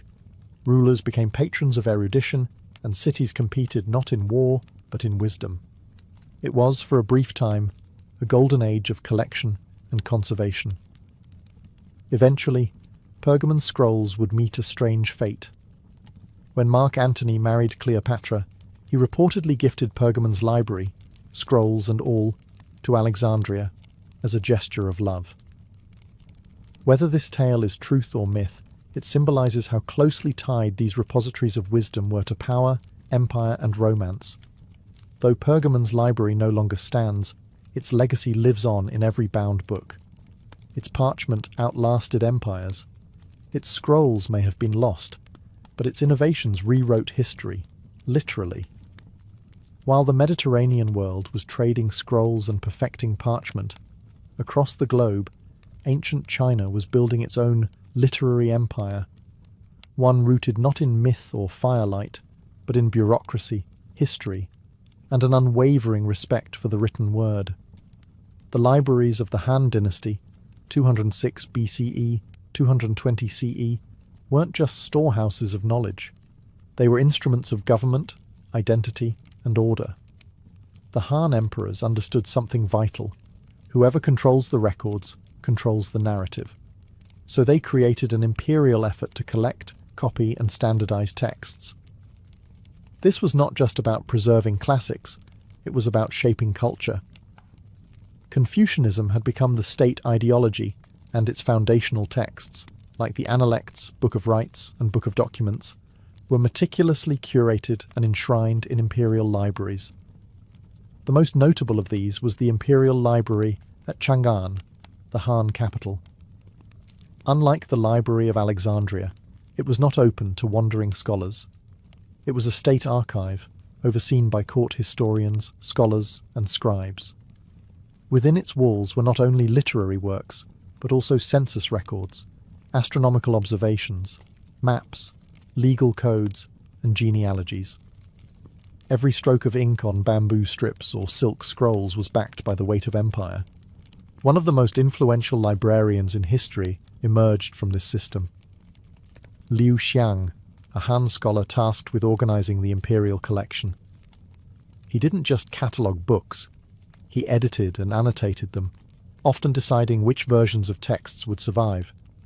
His son, Liu Xin, continued the work and developed one of the earliest classification systems, grouping texts into 6 major categories: classics, philosophy, poetry, warfare, medicine, and divination. These efforts were not without risk. During the preceding Qin dynasty, the infamous burning of books and burying of scholars had wiped out thousands of ancient works. The Han knew the stakes. Their libraries were an act of recovery, a cultural resurrection from ashes. But the format was fragile. Early texts were written on bamboo slips tied together with string, vulnerable to fire, mould, and time. Others were inked onto silk, delicate and costly. Still, thanks to the Han, a great portion of China's classical heritage was salvaged. The imperial libraries were less mythologized than Alexandria, but in practice, they may have preserved far more. In China, the pen didn't just rival the sword, it archived it. As Buddhism spread across Asia, so did something else: libraries. Temples became more than places of prayer. They evolved into archives of thought, havens of scholarship, and fortresses of fragile wisdom. From India to China, Tibet to Japan, the Buddhist world built repositories that treated books not as tools, but as sacred objects. The tradition began in India, where early Buddhist texts, sutras, were memorized orally by monks. But as the canon expanded, so did the need to write it down. Palm leaf manuscripts were inscribed in ink, tied with string, and wrapped in silk or cloth. The monasteries that housed these texts weren't just spiritual centres, they were the ancient world's safe houses for learning. In Nalanda, a massive monastic university founded in the 5th century CE, thousands of monks studied and copied texts on philosophy, logic, medicine, astronomy, and language. Nalanda's library was said to hold hundreds of thousands of volumes. According to tradition, it was divided into 3 buildings: Ratnasagara, Ocean of Jewels; Ratnadadi, Sea of Jewels; and Ratnaranjaka, Delight of Jewels, each housing increasingly rare and sacred works. Nalanda's library burned for months when it was destroyed by invading forces in the 12th century. The flames didn't just consume paper, they devoured generations of thought, debate, and spiritual insight. Meanwhile, in Tibet, Buddhist libraries took on an even more mystical role.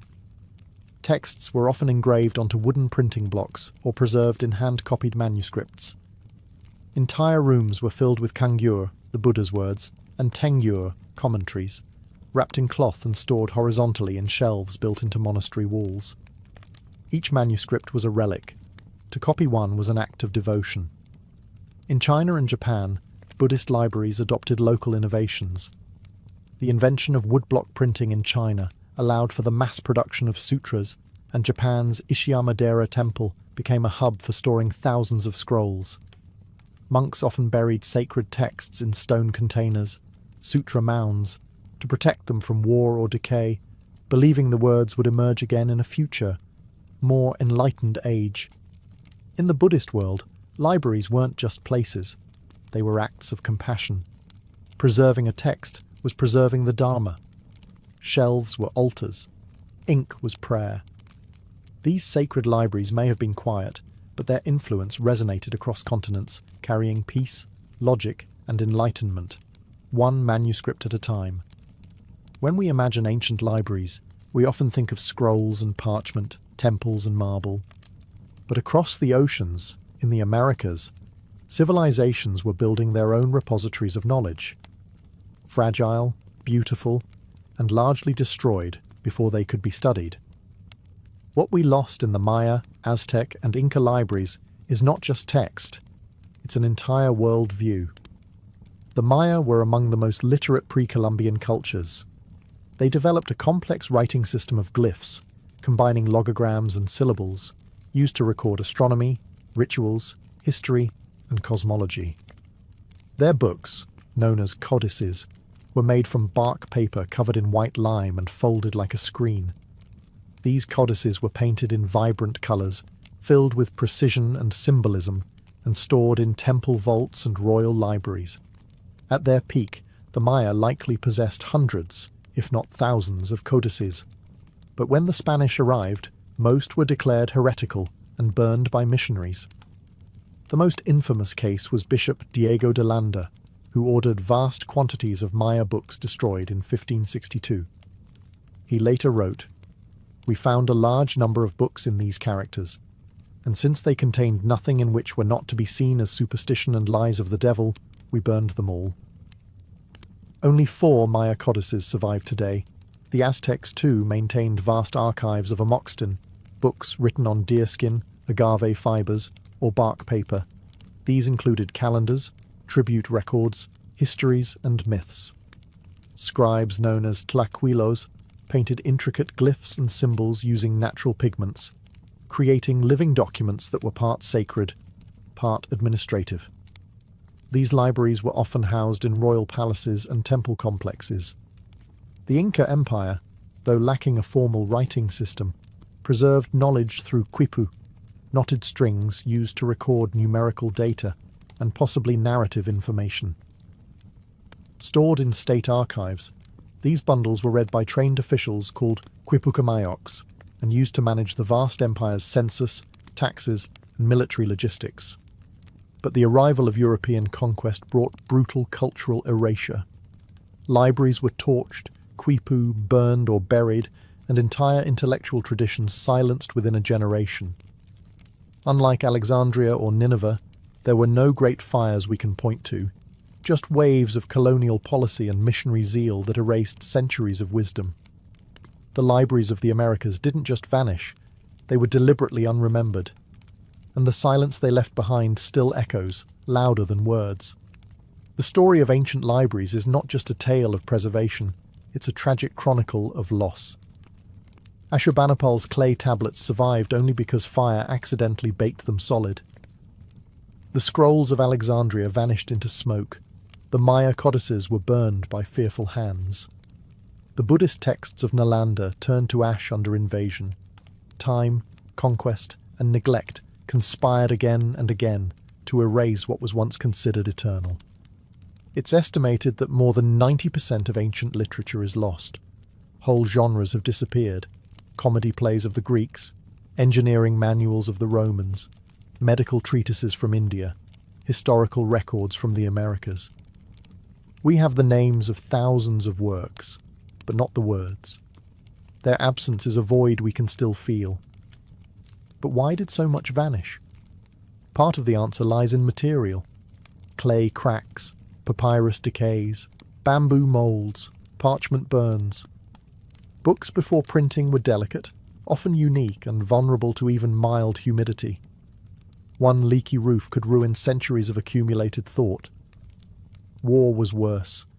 Invaders didn't just burn libraries, they erased identities. In ancient times, destroying a people's books was as strategic as destroying their armies. The other part of the answer is political. Knowledge is power, and power is selective. When regimes changed, so did the libraries. New rulers purged old ideologies. Heretical scrolls were destroyed, rival authors erased, entire schools of thought lost because they no longer fit the ruling narrative. And yet, fragments remain. Clay shards pulled from ruins, charred scrolls unrolled by modern technology, echoes of lost books quoted in surviving ones, a Roman historian referencing a vanished Greek poet, a Buddhist monk's copy of a manuscript that survived the burning of its original. A Maya glyph scratched into a temple wall no missionary ever found. These scraps are our link to the ancient mind. They remind us that knowledge is never truly safe, but also never entirely gone. Libraries may burn, but ideas migrate. They survive in translation, in memory, in adaptation. Today's digital archives, satellite backups, and global databases are our attempt to defy that long history of loss. But the lesson is still relevant. Preservation is not a one-time act. It's a responsibility. And every time we open a book, ancient or modern, we're helping ensure that memory, once nearly extinguished, continues to burn. Rapa Nui, better known to the outside world as Easter Island, sits in the middle of the South Pacific, over 2,000 miles from the nearest continental shore. Isolated, windswept, and hauntingly quiet, the island measures only about 63 square miles, but it holds one of the greatest enigmas of ancient engineering, the Moai statues. There are nearly 1,000 of them, towering stone figures with heavy brows, long noses, and pursed lips, all standing or fallen across the island. Most face inland, their backs turned to the sea, as though watching over the land. Many are half buried in the earth, their full bodies hidden beneath centuries of soil. Others lie in quarries, partially carved, abandoned mid-creation. Their very presence provokes wonder, awe, and 100 unanswered questions. Why were they built? Who carved them? How were they moved? And why did the people who created them eventually stop? These are the mysteries that have haunted explorers, archaeologists, and storytellers for generations. To outsiders, Easter Island seemed like a riddle frozen in volcanic stone. But to the Rapa Nui people, the island is no mystery at all. It's home. The Moai are not relics of a lost civilization. They are their ancestors. Though the first written accounts came from Dutch explorer Jacob Roggeveen in 1722, the history of the island stretches back centuries earlier, when Polynesian voyagers, navigating by the stars and waves, first settled this remote paradise. They named it Rapa Nui, meaning Great Rapa, and built a society rooted in deep spiritual tradition, clan identity, and a sacred connection between the living and the dead. The Moai were carved not as idols to be worshipped, but as living vessels of ancestral mana, spiritual energy. Each one represented a deified chief or important ancestor, standing watch over their descendants. The statues weren't just art. They were guardians, mediators between the heavens and the soil. But time, like the sea, is relentless. By the time European sails appeared on the horizon, the island's society had changed. The statues were toppled, the forests were gone, and what remained was a whisper of what once stood tall. And so Rapa Nui became a question mark in stone, its meaning not lost, but buried under centuries of silence. Long before the Moai stood sentry over the island's hills, the land was untouched, lush, forested, and silent, with only the cries of seabirds echoing over its volcanic slopes.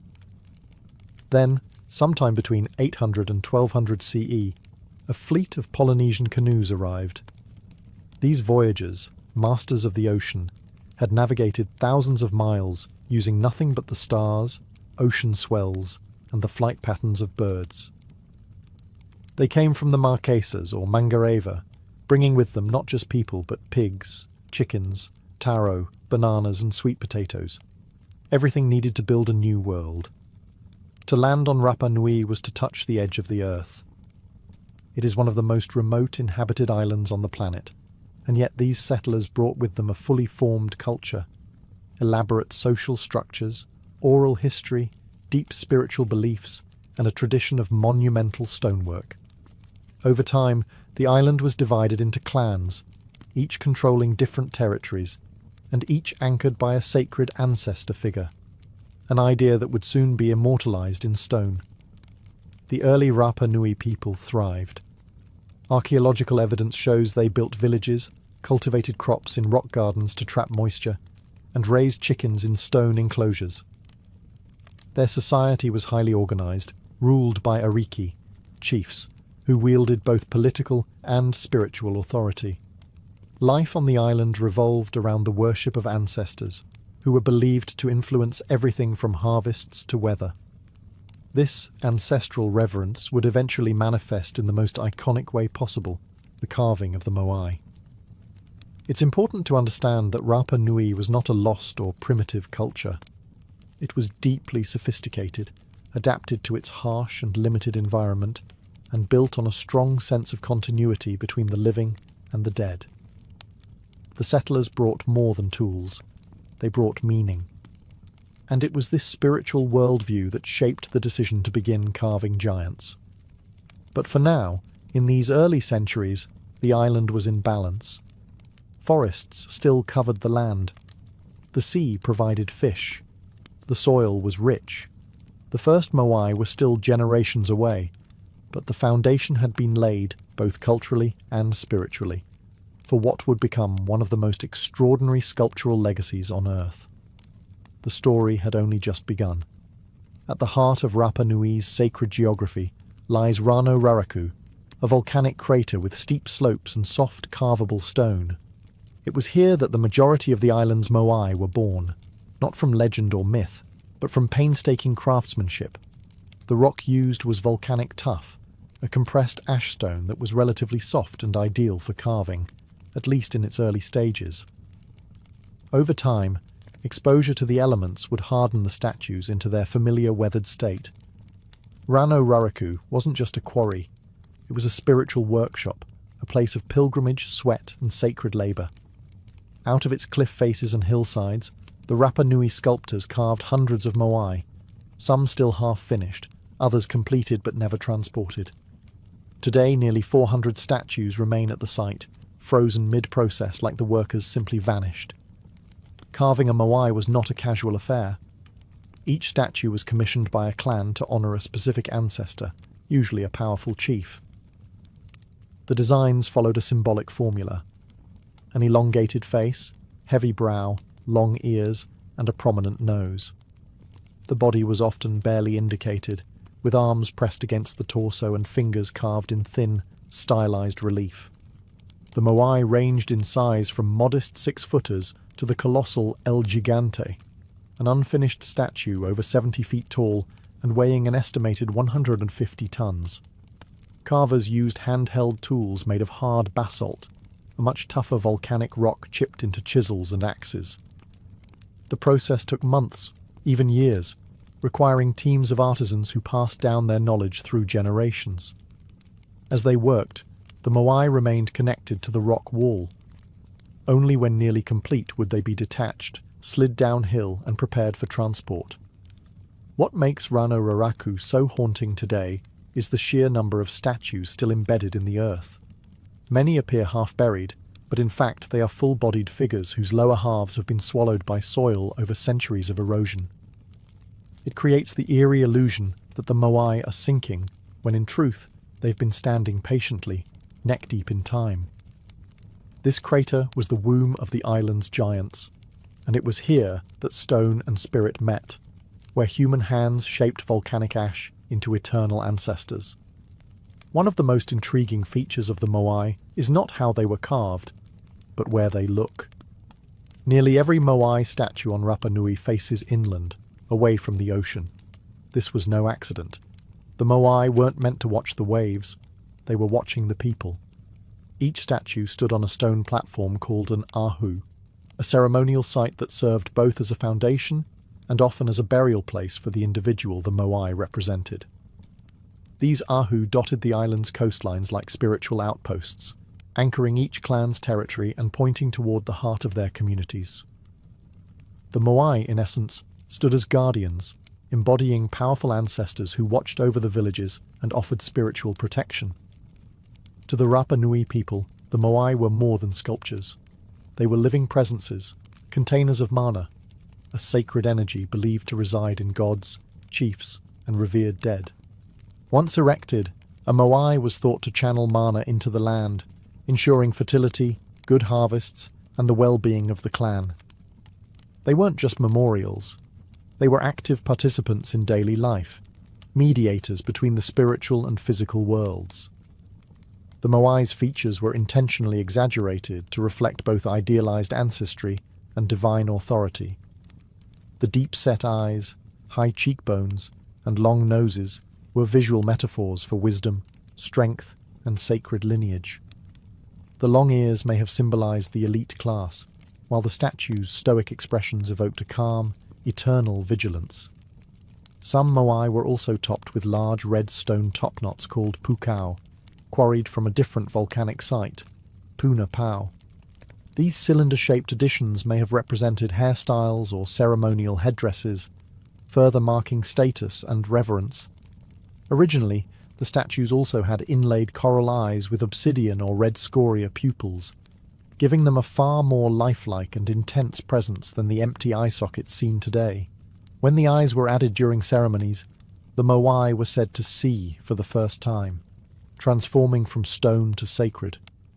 The inland gaze of the moai reveals the heart of Rapa Nui spirituality. These statues were never built for outsiders. They were built for the people, facing their descendants, silently watching generation after generation come and go, immovable, unblinking, eternal. How do you move a 30-foot, 80-ton stone statue without wheels, cranes, or metal tools across miles of rough terrain? For centuries, this was the great riddle of Rapa Nui. The island's moai are scattered across vast distances, with many placed on stone ahu platforms far from the quarry at Rano Raraku. Early theories included dragging them on wooden sledges or rolling them on logs, ideas that raised even more questions, especially considering the island's severe deforestation. Others, more fanciful, suggested alien intervention or levitation through spiritual power. But the true answer may lie in the island's own oral history. According to Rapa Nui legend, the moai walked to their destinations. At first glance, this sounds like myth, but in recent years, researchers have taken this idea literally and successfully. In 2012, archaeologists Terry Hunt and Carl Lipo conducted a remarkable experiment. Using ropes and teams of people positioned on each side of a replica moai, they managed to rock the statue forward in a controlled, upright manner, like shimmying a heavy refrigerator. The key was balance, rhythm, and coordination. In this way, the moai could have been transported standing up, just as the legends described. No logs, no dragging, no science fiction, just human ingenuity and tradition. The base of many moai also supports this theory. They have curved bottoms, flat in back, rounded in front, suggesting they were designed to tilt and pivot forward, not lie down. This movement method would have required large teams, ropes made of plant fibre, and most of all, faith. In Rapa Nui spirituality, the power to move the moai was attributed to mana, the sacred energy of the ancestors. Chiefs and priests were believed to command this spiritual force, which could animate the statues during rituals. So while engineers see physics, the Rapa Nui saw the divine at work. In truth, both were right. Transporting moai was not merely an engineering challenge, it was a ceremonial act, a public performance of unity, devotion, and ancestral connection. The moai didn't move by magic. They moved because people believed they had to. And in that belief, Rapa Nui's greatest engineering marvel was not stone. It was human cooperation driven by spiritual purpose. As centuries passed, the building of moai didn't slow down. It accelerated. The early harmony of Rapa Nui's clans gave way to increasing rivalry, as each group sought to honour its ancestors with larger, more imposing statues. What began as spiritual tribute gradually evolved into a competitive tradition of monumental pride. Clans vied for dominance not through warfare, but through stone craftsmanship. Bigger moai meant more mana, more prestige, and a stronger claim to ancestral power. Each clan sought to outdo the others, erecting taller statues, adding new features, and developing more elaborate ceremonial platforms. The race wasn't just about size, it was about spiritual superiority. This competition led to significant innovations. The introduction of pukau, large red stone topknots carved from the volcanic stone at Puna Pau, added both height and symbolic weight.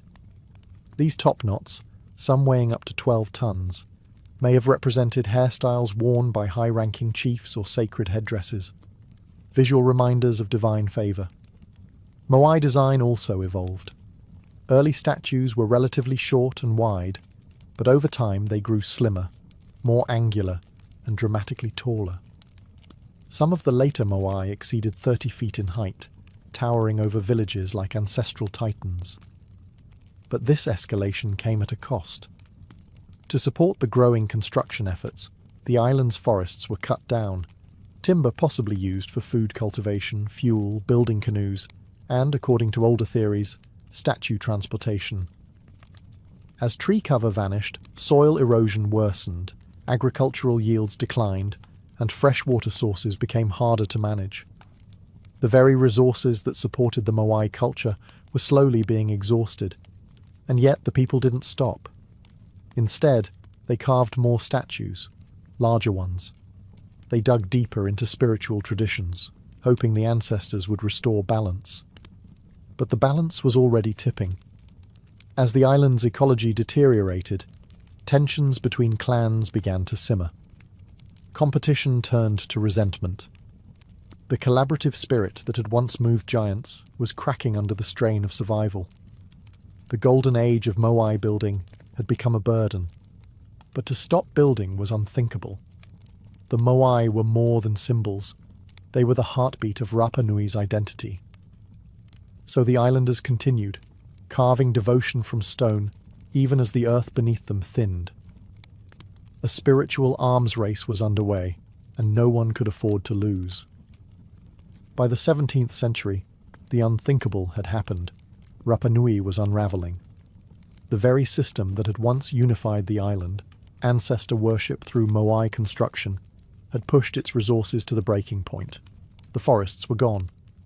Without trees, there were no canoes for deep-sea fishing, no wood to build or cook, and no shelter from the island's harsh sun and winds. The rich volcanic soil, once protected by roots and shade, had eroded. Crops withered. Fresh water became scarce. And yet, even as survival became difficult, the statues kept coming. Larger, more elaborate, more demanding of labour. The spiritual engine of the island had no brakes. But soon the people did something drastic. They stopped erecting the Moai. Some statues were abandoned mid-transport, left lying along ancient roads like forgotten giants. Others were half-finished at the quarry, their chisels frozen in time. The spiritual arms race had reached its limit. The ancestors could no longer provide what the earth could not sustain. Then came the topplings. Archaeological evidence shows that, beginning in the late 1600s, Moai across the island were deliberately pushed over, their necks snapped, their faces shattered. This wasn't the work of nature, it was human conflict. Clans began warring over land, water, and prestige. The very statues that once embodied unity became targets of revenge and rage. Oral traditions describe this period as the rise of the Huri Moai, the time of statue toppling. With faith in the Moai system collapsing, power shifted toward a new spiritual political order. The Birdman cult, which emphasized agility, competition, and ritual warfare over ancestral mana. This cultural upheaval marked the end of an era. By the time the first European visitors arrived in 1722, they found an island society vastly different from the one that had carved the Moai. None of the statues were standing on their platforms. The once vibrant spiritual system was broken, and the people were struggling to survive in a deforested, divided land. The downfall of Rapa Nui wasn't caused by a single event. It was a slow-motion collapse, triggered by environmental exhaustion, social competition, and a spiritual system that couldn't adapt quickly enough. What remained were toppled gods in stone, staring up at the sky, as if asking how it all went wrong. When Dutch explorer Jacob Roggeveen arrived on Easter Sunday in 1722, he found a society that had already endured collapse. The Moai stood toppled. The forests were gone. The Rapa Nui people were few in number, thin, wary, and weathered by generations of hardship. Roggeveen's men noted the statues and the barren landscape, but failed to understand the civilization that had created them. And then the outsiders kept coming. Over the next 2 centuries, European contact brought devastation to Rapa Nui. Whalers, missionaries, traders, and slavers arrived, each leaving their own mark, and most of them erasing more than they recorded. In 1862, Peruvian slave raiders kidnapped nearly 1,500 Rapa Nui people, including the high chiefs and scribes. only a handful ever returned. Along with them came smallpox, which spread like fire among the survivors. Worse still was the arrival of Christian missionaries who sought to civilize the islanders. They banned traditional rituals, destroyed sacred carvings, and forced conversions, often replacing Moai-centered spiritual life with imported European practices. The oral traditions that had preserved the island's history for centuries were suppressed, and a written language, Rongorongo, possibly the only indigenous script in Oceania, was all but lost. By the late 19th century, the island's population had fallen to just over 100 people. Colonial powers carved up Rapa Nui's land and leased it as sheep pasture, fencing off ancestral sites and confining the Rapa Nui people to a small corner of the island. Even their ability to access the Moai was restricted. The statues, once living symbols of family and power, became silent monuments, neglected, looted, or treated as curiosities for foreign explorers and collectors. European archaeologists removed statues, ceremonial items, and even human remains, shipping them to museums in London, Paris, and Santiago. Some Moai were cut at the base and taken whole, now displayed thousands of miles from their sacred homes. The island had become a case study in cultural erasure, but the Rapa Nui people never forgot who they were. Even in forced silence, they carried the memory of the Moai. The traditions endured, hidden, whispered, passed down in fragments, and slowly, over the centuries, the people would begin to reclaim the stories carved in stone. But first, the world had to learn to listen. In the 20th and 21st centuries, Rapa Nui began a slow but determined process of cultural revival and reclamation. The Moai, once toppled and buried by time, conflict, and neglect, were gradually raised again, this time not just as monuments of the past, but as symbols of resilience. In the 1950s, famed Norwegian explorer Thor Heyerdahl brought international attention to Easter Island. Though many of his theories were flawed, especially his ideas about South American influence, his work helped spark archaeological interest and global curiosity. Researchers from around the world descended upon the island, not to plunder as before, but to study and restore. Restoration efforts began in earnest. Fallen Moai were re-erected on their ahu platforms. Coral eyes were reconstructed. Pukao topknots were returned. The island's ancient roads, quarries, and ceremonial sites were mapped and studied. A clearer picture of the Rapa Nui civilization began to emerge, not one of mystery, but of engineering brilliance, spiritual depth, and cultural complexity. But the most important voices were no longer those of foreign scholars. They were the Rapa Nui people themselves. Descendants of the original builders began reclaiming their language, rituals, and land rights. In 2017, Chile formally transferred control of Rapa Nui National Park, which includes most of the island's archaeological sites, back to the Rapa Nui community. Now, locals oversee the Moai and their care, and decisions about excavation and preservation are made with cultural sensitivity and ancestral knowledge. New generations are learning the stories of their ancestors, not just from textbooks, but from elders, chants, dances, and the Moai themselves.